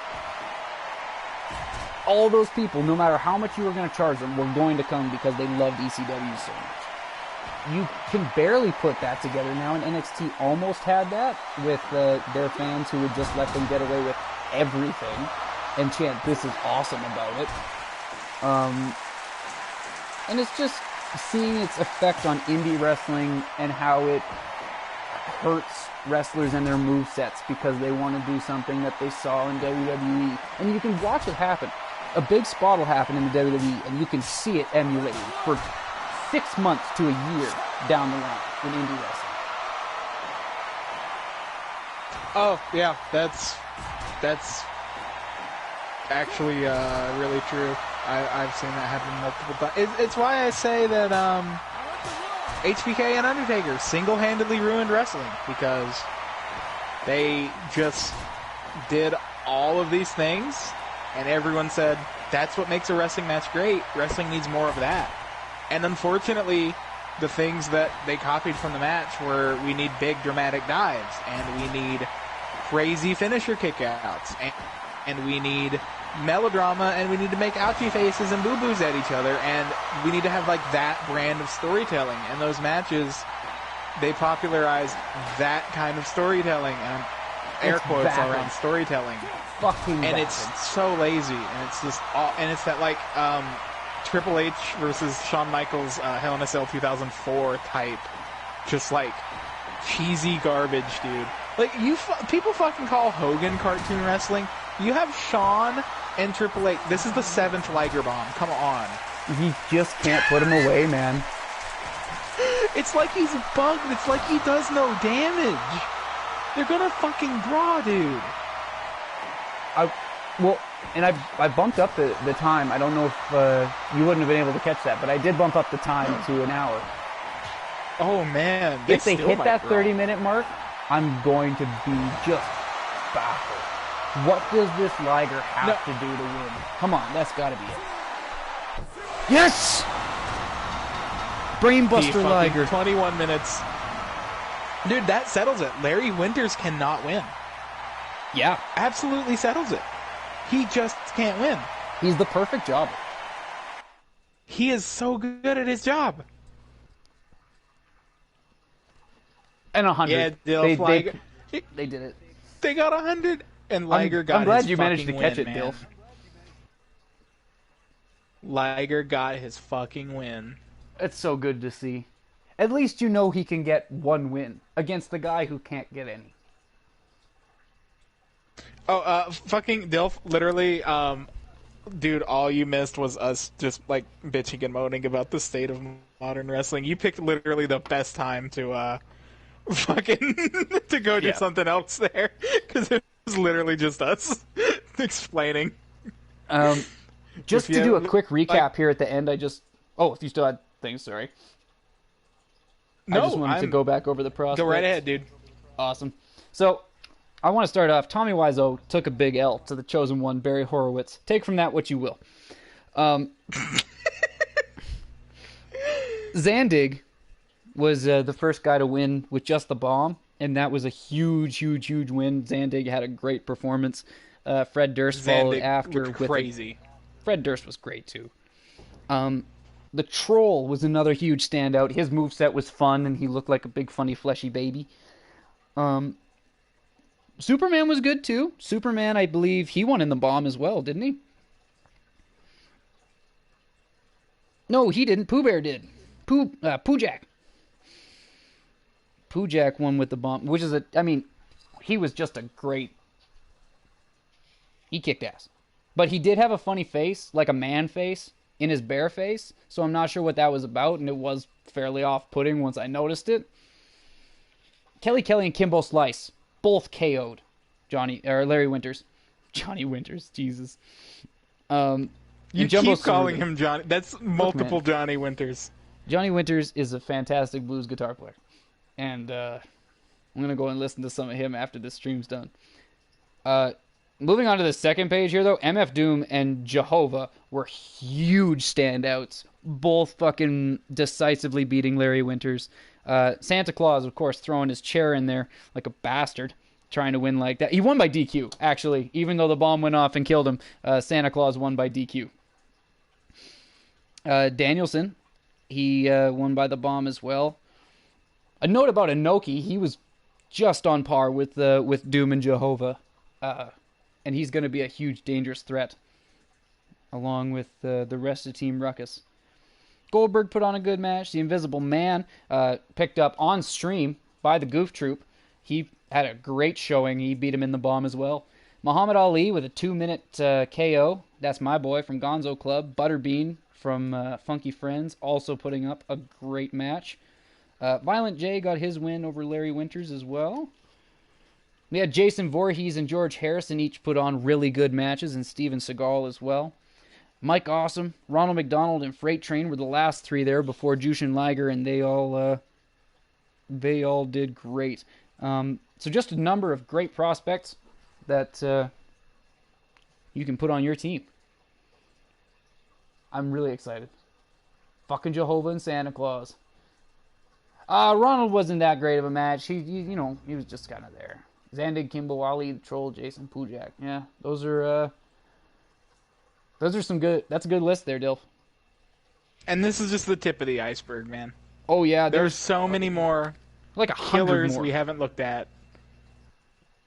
I mean, arguably, people who... Well, okay, I don't believe that. I truly believe Ali has to be the strongest person on your save. There's no way he isn't. But there could be people just as strong as Ali that we didn't even look at today. There's a huge chance for that. We never got to see Keanu Reeves, Chuck Norris, or Bruce Lee. Like, I don't know, all three of them do great. But this was great. I'm going to end this stream now. Thank you all for watching. I cannot wait for Goofball Cup. 2 days. Goofball Cup. Get excited. Ready. Mark it on your fucking calendars. Get snacks, get hose, get everything. Big bag. Get ready. Yes, if you partake, which that might just be you and me, but fuck yeah. Fucking A, we'll get big bags of green. 2 days. Goofball Cup 2. Can't fucking wait. All right. Later, Dale. It's been a pleasure.